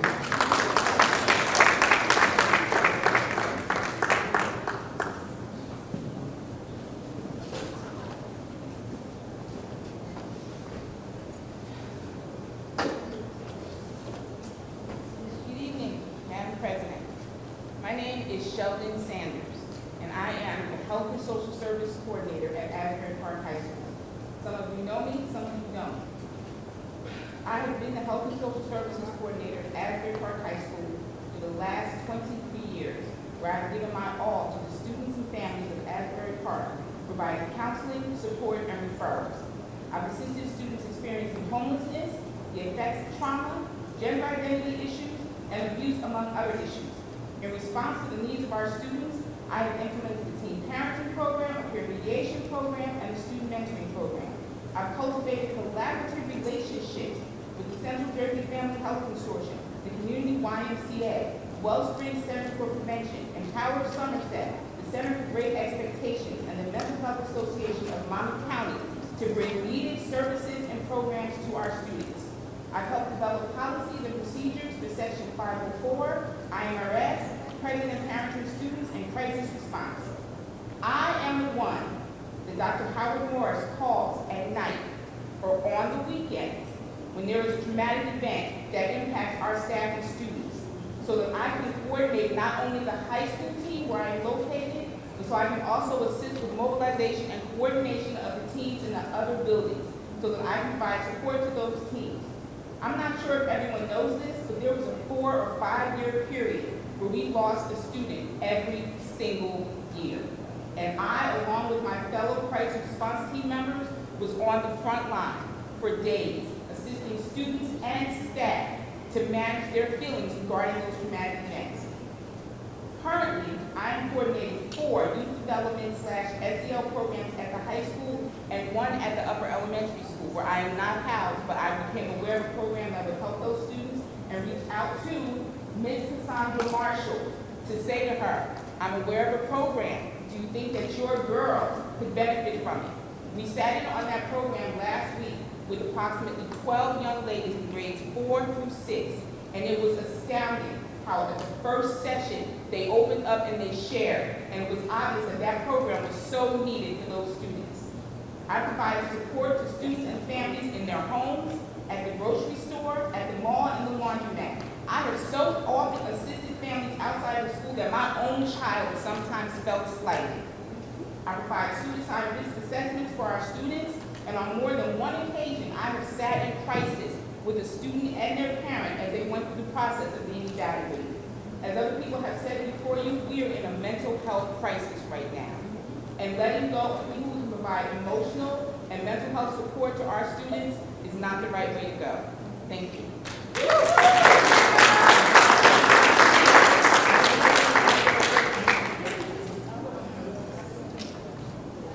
President, I'm Liz Homer. I live in West Long Branch, and I am a paraprofessional here at Bradley Elementary.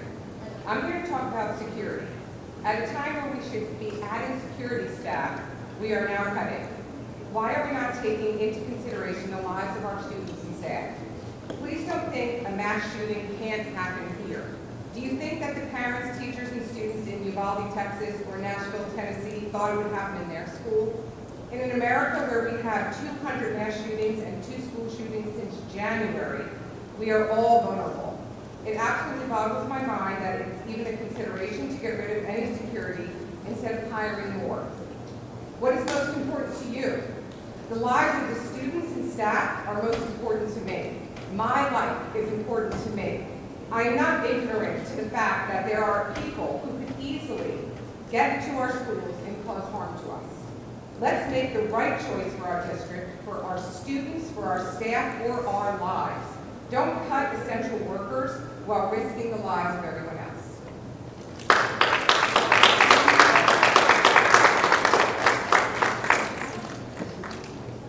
Hi, my name is Carol Sanders, and I'm part of the community.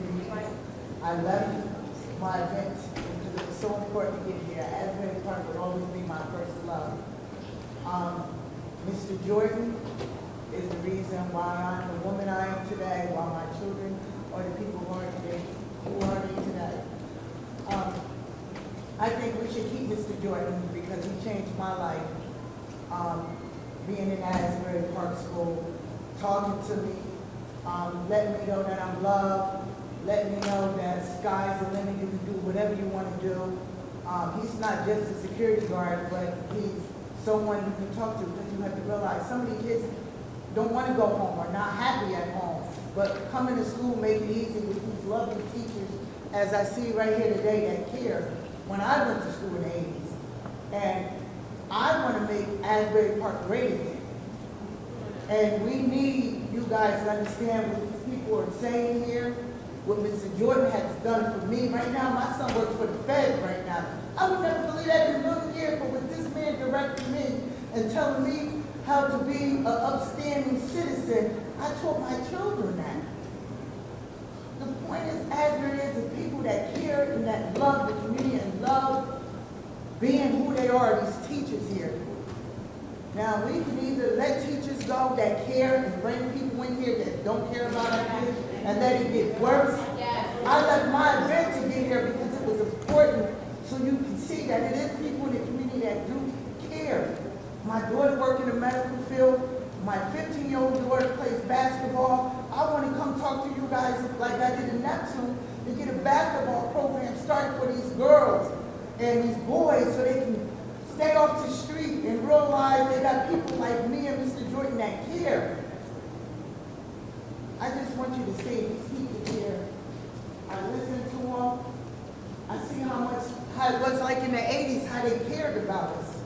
And how they tell us that, you know, we're someone special. That is so important. Because some of y'all get to go more than your pretty house, but some of us don't. You know? A lot of kids don't want to tell about what's going on in their personal life and home. But you know, I look around and I see these teachers here. This reminds me so much of Miss 80s. This lady right here, my daughter went to college. My firstborn went to college, and she came to my house every day to teach my daughter, to show her, because it was overwhelmed. Now I never made it to college. But I promised my mother that my children will, and this lady came over every day to my house.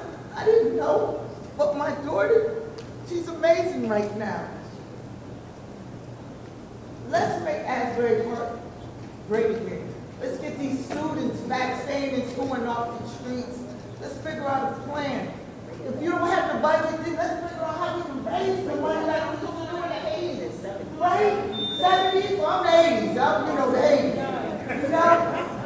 Listen. So I understand the budget, and everybody keeps talking about the budget. But back then, we figure out how we can fix the budget, how we can raise, how we can make stuff, and we can get the community back together like it was. I'm already doing it for Neptune right now. I came to a basketball game to see how the girls play, to see how I can figure out how I can help them out. Excuse And me, I, ma'am. yes? I'm sorry. 3 minutes ago. Oh, God. Speak to you, I'm sorry. All right, that's fine, but you guys will be seeing me, because I got plans for Asbury, just like I got plans for Neptune. We're gonna make Asbury and Neptune great again. Thank you, guys.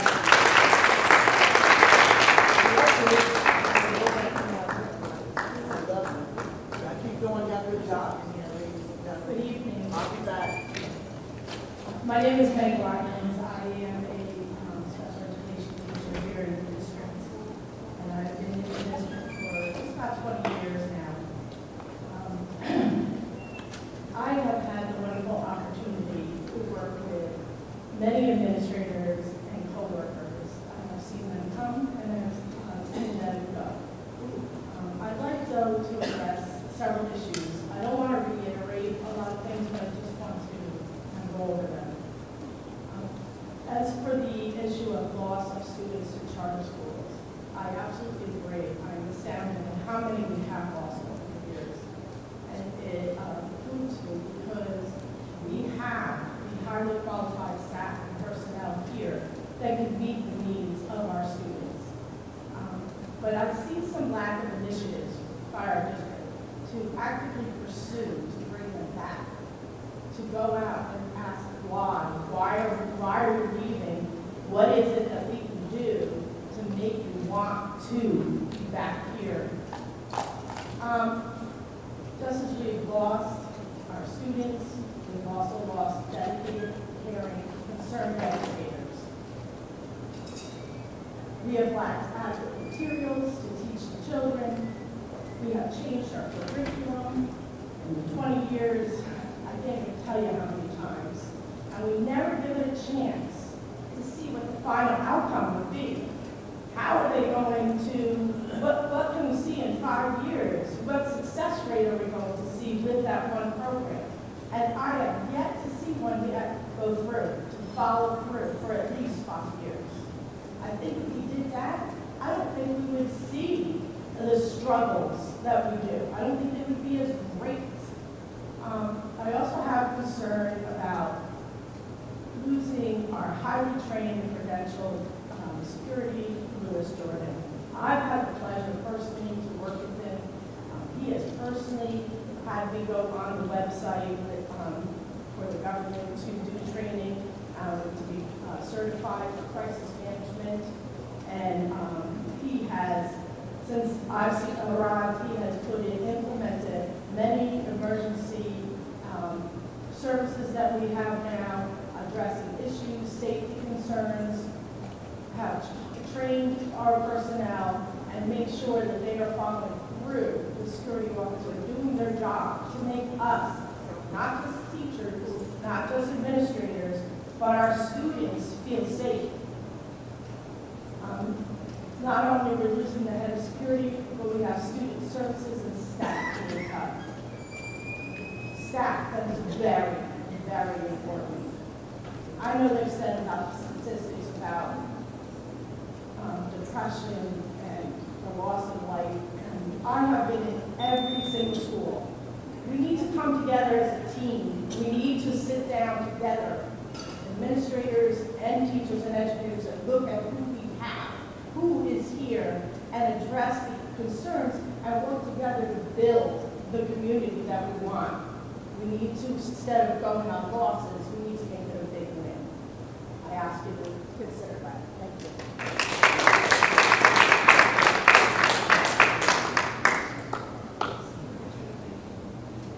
Good evening. My name is Michael Zajac. I'm the Dean of Students at Asbury Park High School. I'm also the Asbury Park Education Association Vice President. I have a statement to make here. Good evening, Madam President and members of the board. I'm here tonight to bring light to an issue that has been disturbing to the staff and students of the Asbury Park High School.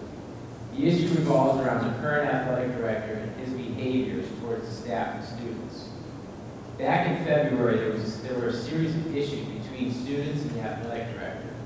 One issue involved comments made towards a student about her family's financial status and living conditions.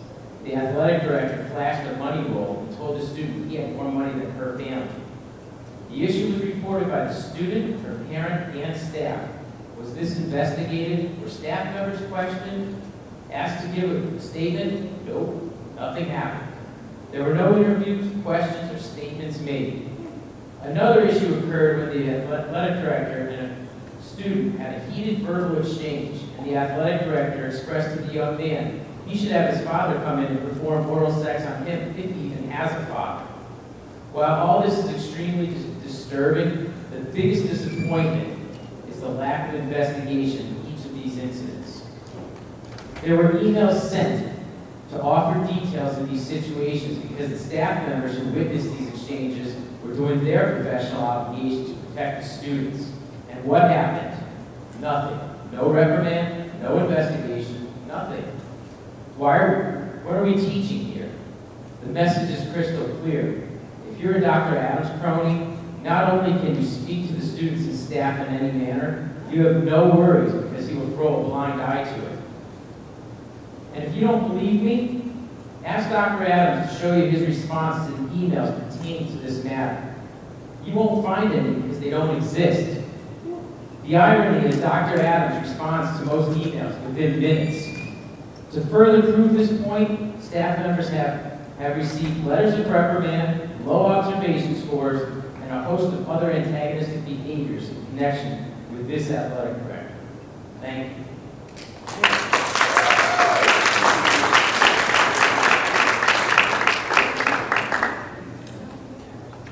Good evening. John Napolitani, Ocean Township. I'm also the Asbury Park Education Association president. In the movie The Perfect Storm, which is based on a true story, they all died on the boat for one reason and one reason only. The captain made poor decisions. I want to thank my team for getting up here tonight, for having the guts to get up here in front of this board and speak. I got my Vice President, Mike Zajac, Secretary Danielle Petrucci, Sean Hamilton, our treasurer, and of course our grievance chair, Stephanie Kelly. It saddens me to continue to be up here, but some corrections that I need to make as in regard to what was said earlier. Yes, Ms. Alsbay, I agree with you. We should be up here fighting for our kids, and that's what we do, and that's what the staff did tonight. They're fighting for those services for these kids. Number two, this board did not fight the S2 decision. There are very few of you left up there. But you didn't fight it when you had the opportunity. The other thing is, you haven't met with the mayor in close to a year. And I just got that from Mayor Moore. And I challenge every board member up here to give Moore a call. Call Meyer. We all know John pretty well. John doesn't lie. So I just got a bill from an arbitrator in the amount of $3,800 that gets split between you and me for an arbitration that we didn't even finish because we settled the case. You're passing along $7 million additional dollars to the residents in the city of Asbury Park. We've had over 40 grievances. How much more money in legal have you spent in the last 2 years compared to 5 years ago? Check the legal bills out. And in my other role over in Ocean Township, and everybody knows what it is, I'm up there just like you on the dais. My labor attorney said to me the other day, I'm not spending a lot of money on legal right now. What's going on? You want to know what's going on? I have department heads right now that have strong labor management relations. I have a chief of police that gets along with his PBA president and his state delegate. They sat at a dinner table at my mayor's charity ball this past weekend. I have a township manager that collaborates with his department heads, who wants his department heads and his employees, the rank and file, to work together harmoniously. That's how you get results. That's what makes a district successful, and that's what will make this district come back. It's collaboration. You want the fix? Create the labor management relations the way that it used to be. Thank you.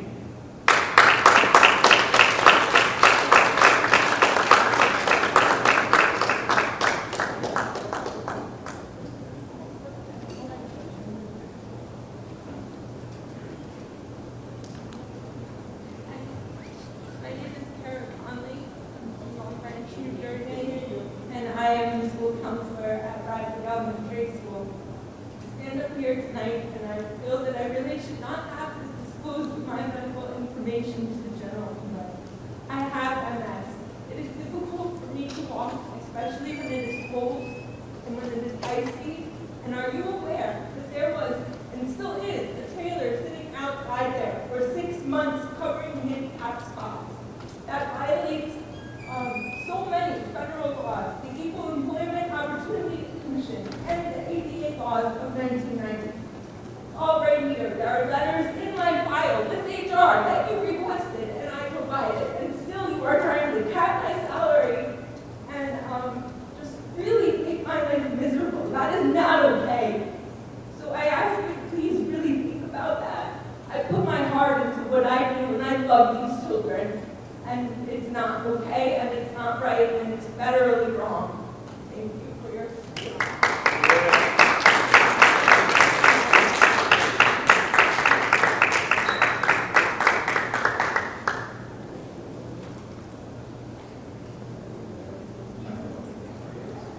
I guess at this time I'll close public participation.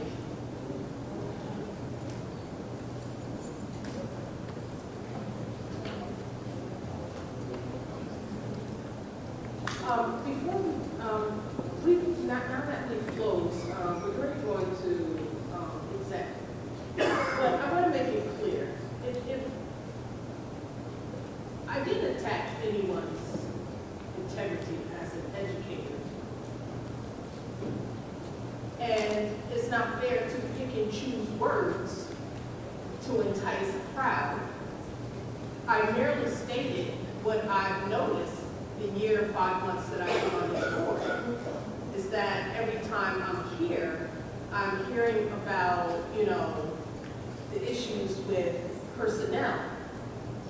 And everyone talks about collaboration and alliances, but not once have I heard someone, unless it was directed to their position, come up and speak until tonight about things that mattered and really, affected the student body. So I'm sorry if you don't comprehend that, but it is the truth. I'm not saying that your jobs aren't important. I'm not saying they're not worth fighting for. But without students, you have no job. And without staff.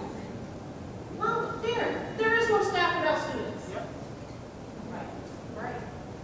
So we need the proper programming. How do we align with people about programming if we don't know what the problem is? That's all I'm saying. Thank you. I have a motion to go.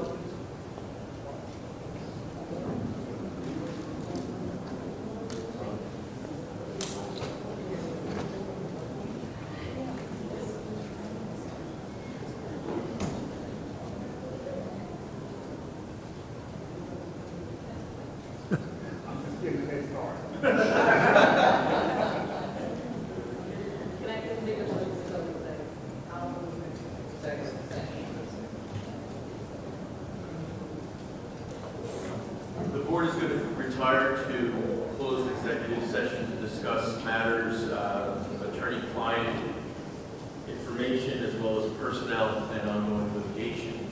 It's anticipated that the board will be in executive session for approximately 45 minutes to an hour, after which time the board will come out of executive session and return to this room. No formal action will be taken in executive session. Any formal action will be taken out here in public when the board returns.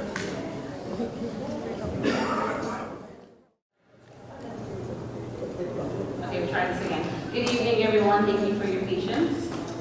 At this time, can we do roll call, please? Mr. Grillo? Here. Dr. Fenton?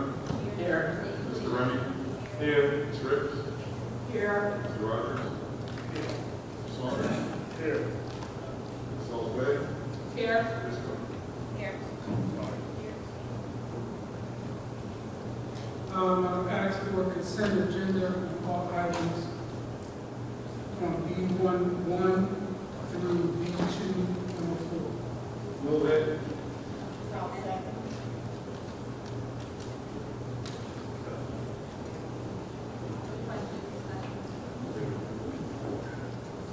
No.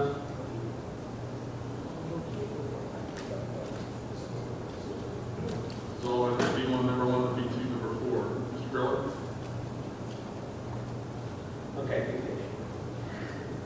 So, on B1, number 1, I'm voting yes, except for 1A, numbers 1, 2, 4, and 5. Those are no. And then voting no on 2. That'd be 2, A, B, and C, voting no. And then on B1, number 3, voting yes on all except for letter N and letter H. And I'm voting yes on the reappointment list.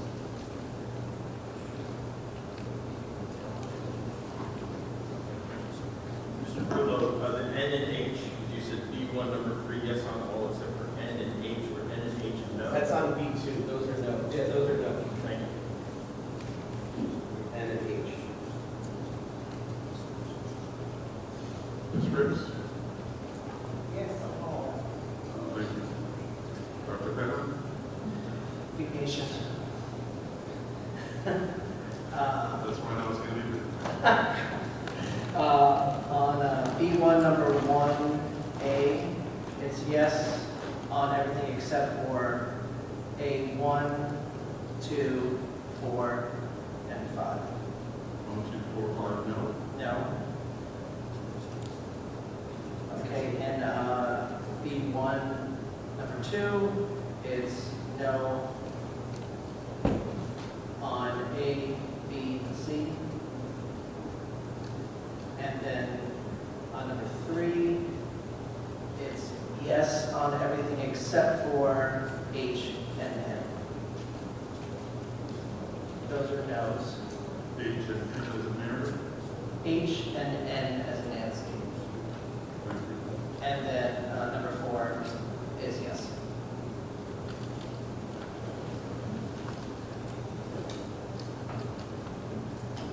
Mr. Ruby?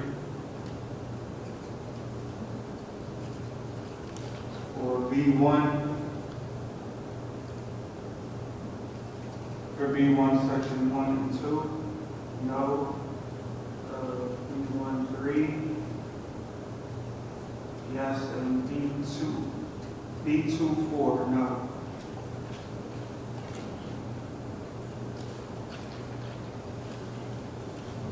Thank you. Roberts?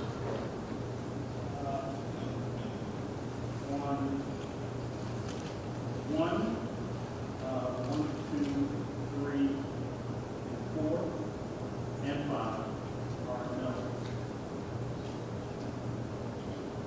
B, yes. C, Sorry, B. On B1, number 2. Or you yeah, go B is 1, 2, yeah, that's it.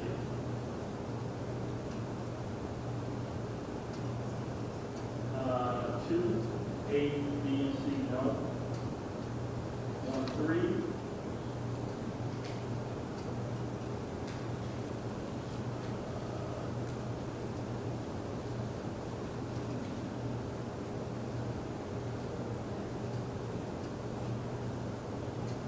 D, H,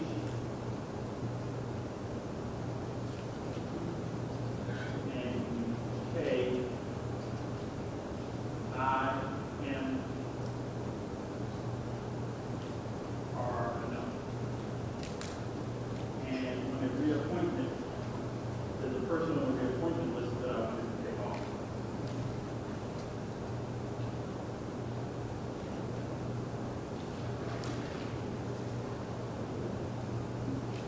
So let me just review for you. On D3, G as in George, H, K, I, M as in Mary, are all no. Yes. And I'm sorry, on D2, A, B, and C were no. Yeah. A, B, and C. Thank you. On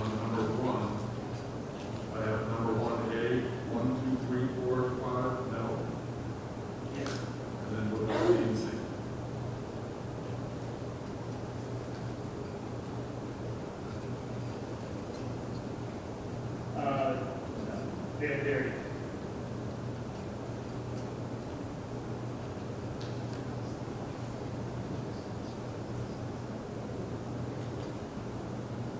Mr. Rogers, it's been brought to my attention that the employee about whom you have a question was not issued, did not indicate that he wanted a discussion about him to be done in public. Additionally, it's my understanding that the reappointment list is not broken out in such a way that you could remove certain individuals from it. So my suggestion on the reappointment list would be that you voted either up or down, as there does not appear to be the ability to pull out a specific individual as we sit here.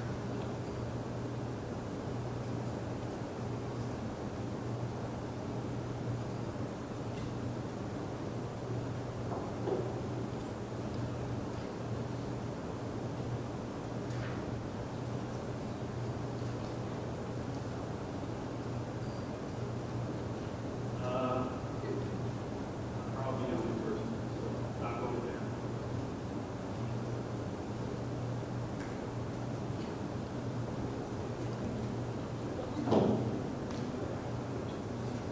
Thank you. Mr. Saunders? Oh, I'm up? You're up. Okay, it's a no, but on everything with the exception. It's a no on everything with the exception of D1, number 3. That's a yes.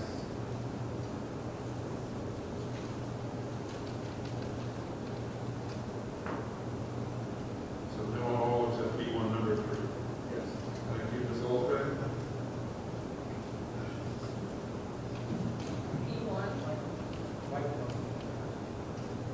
B1, number 1A.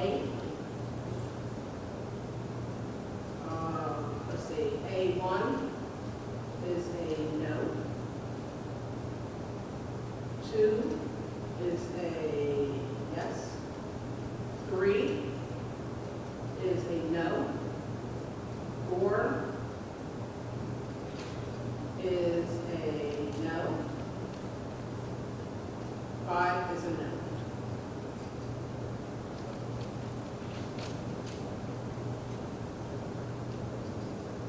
Six and 7, yes.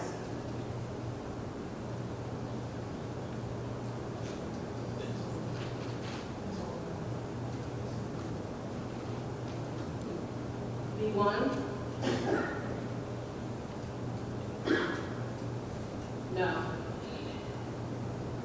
Okay, I see what you're saying. But B, no. All B. C?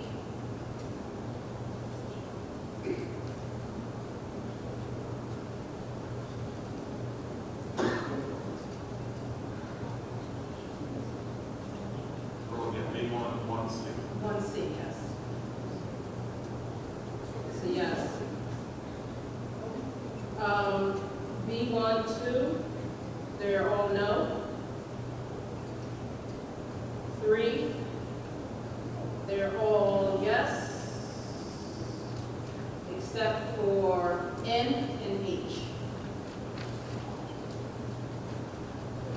N is in Nancy and H, or Yes. no? And 4 was a yes? 4 was a yes. Ms. Cook? Yes. Yeah, I answered. Oh, so everything is yes except no on number 1A, 3 and 5, 2, 8, and 10. And there's no.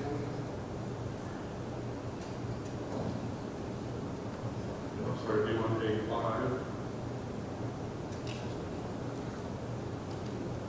325 or 395?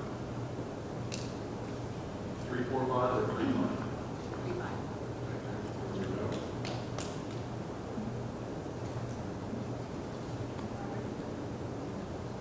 B and C, you said yes?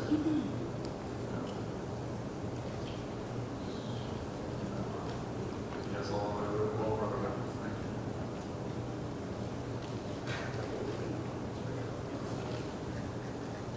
I want to see your notes.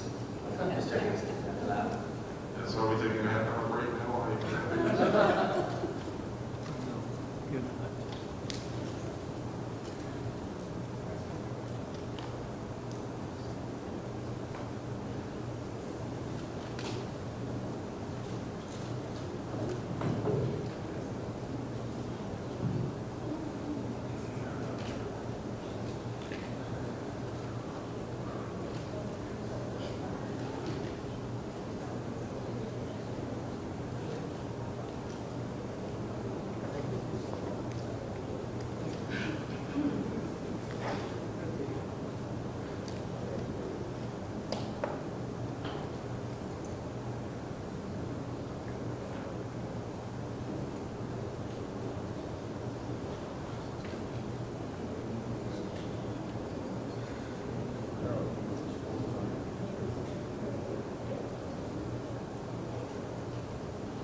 How's it feel going?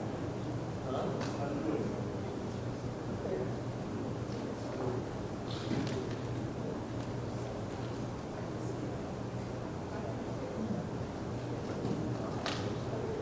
Yeah. You're in the same class.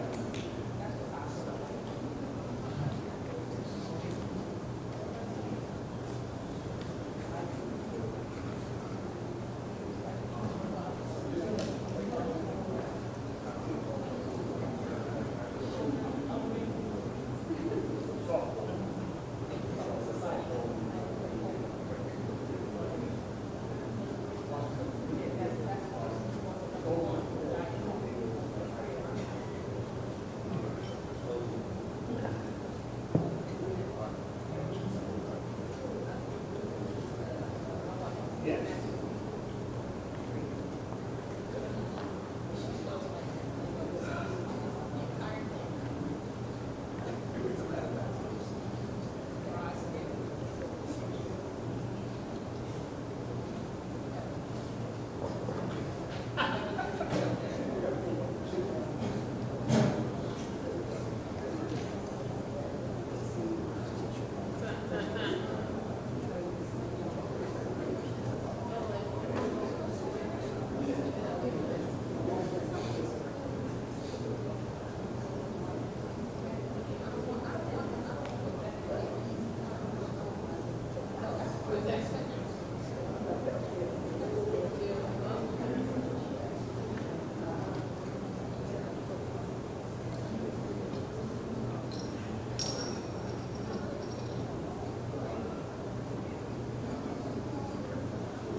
B and C under number 1, reduction in force, are yeses. Number 2, A, B, and C are no. Number 3, withholding of increment, H and N as in Nancy are no's. And number 4, reappointment list is yes.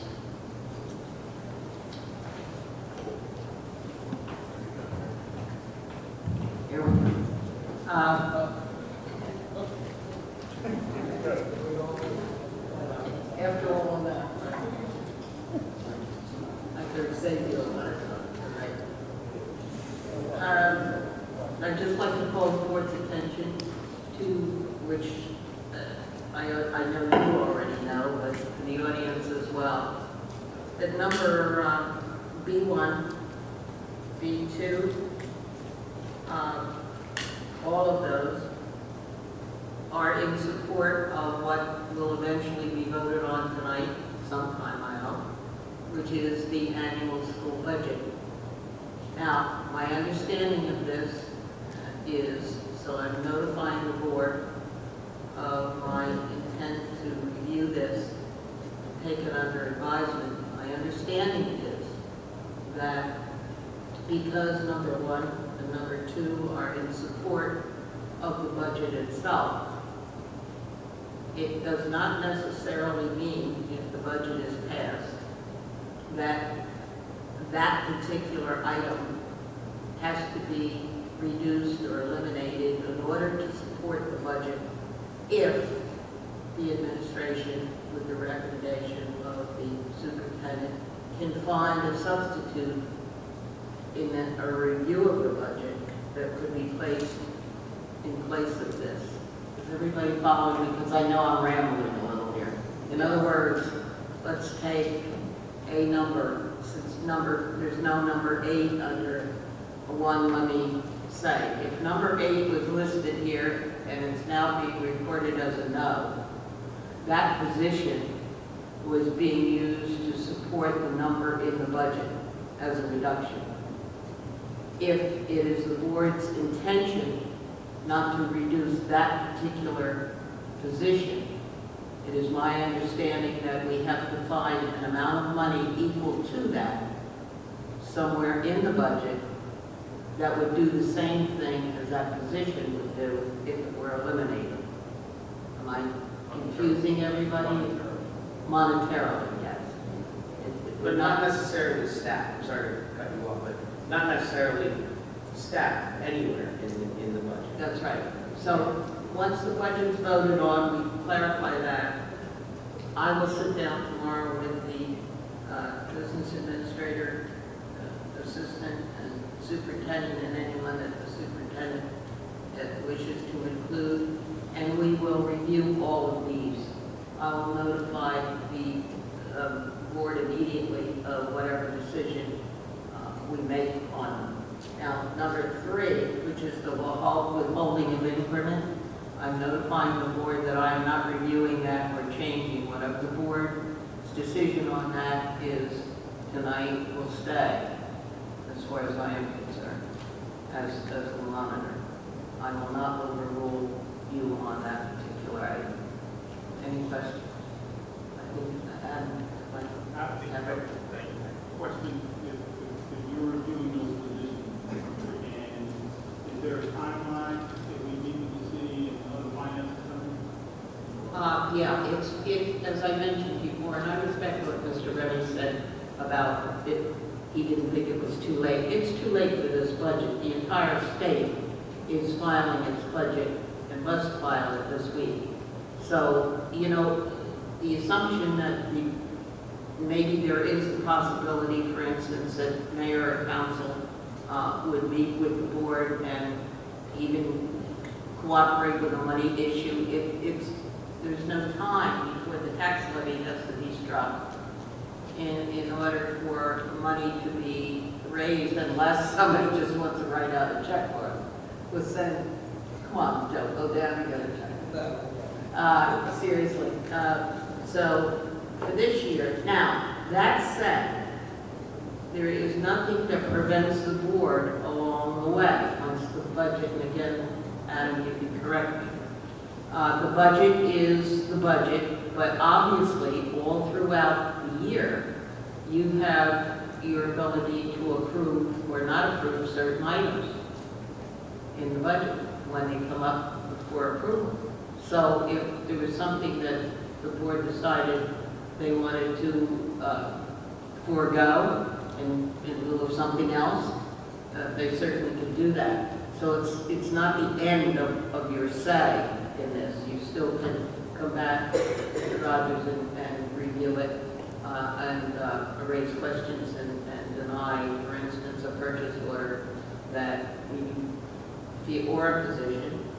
There's certainly discussion, positions can even technically, I guess, be eliminated during the year if there is a budgetary issue.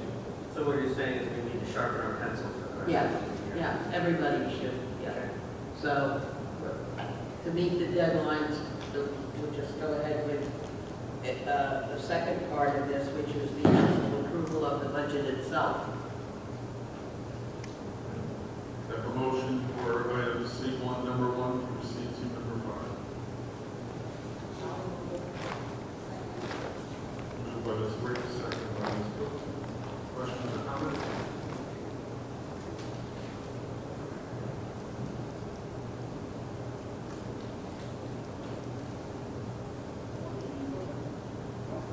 Everything is consent, C1 and C3, right? All in favor? Yes, all items in C agenda. In favor.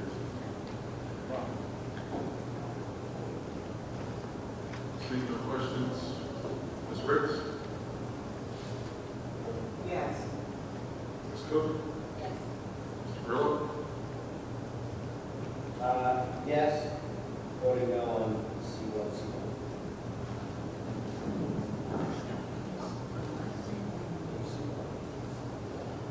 Dr. Penna? No. Mr. Remy? No. Ms. Rogers? No. Mr. Saunders? Yes. Ms. Osback? Yes.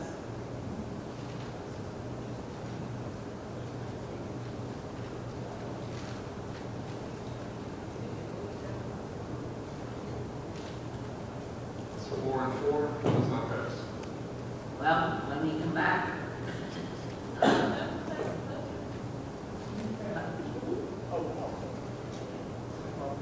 Let me notify the board, I am not taking this under advisement until tomorrow. I'm going to make my decision tonight so that we meet the deadlines that have been established for the district with the state.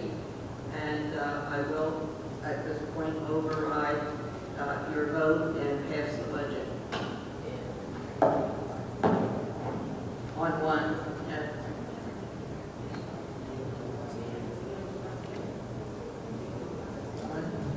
I already did this one. We're going to do that tomorrow.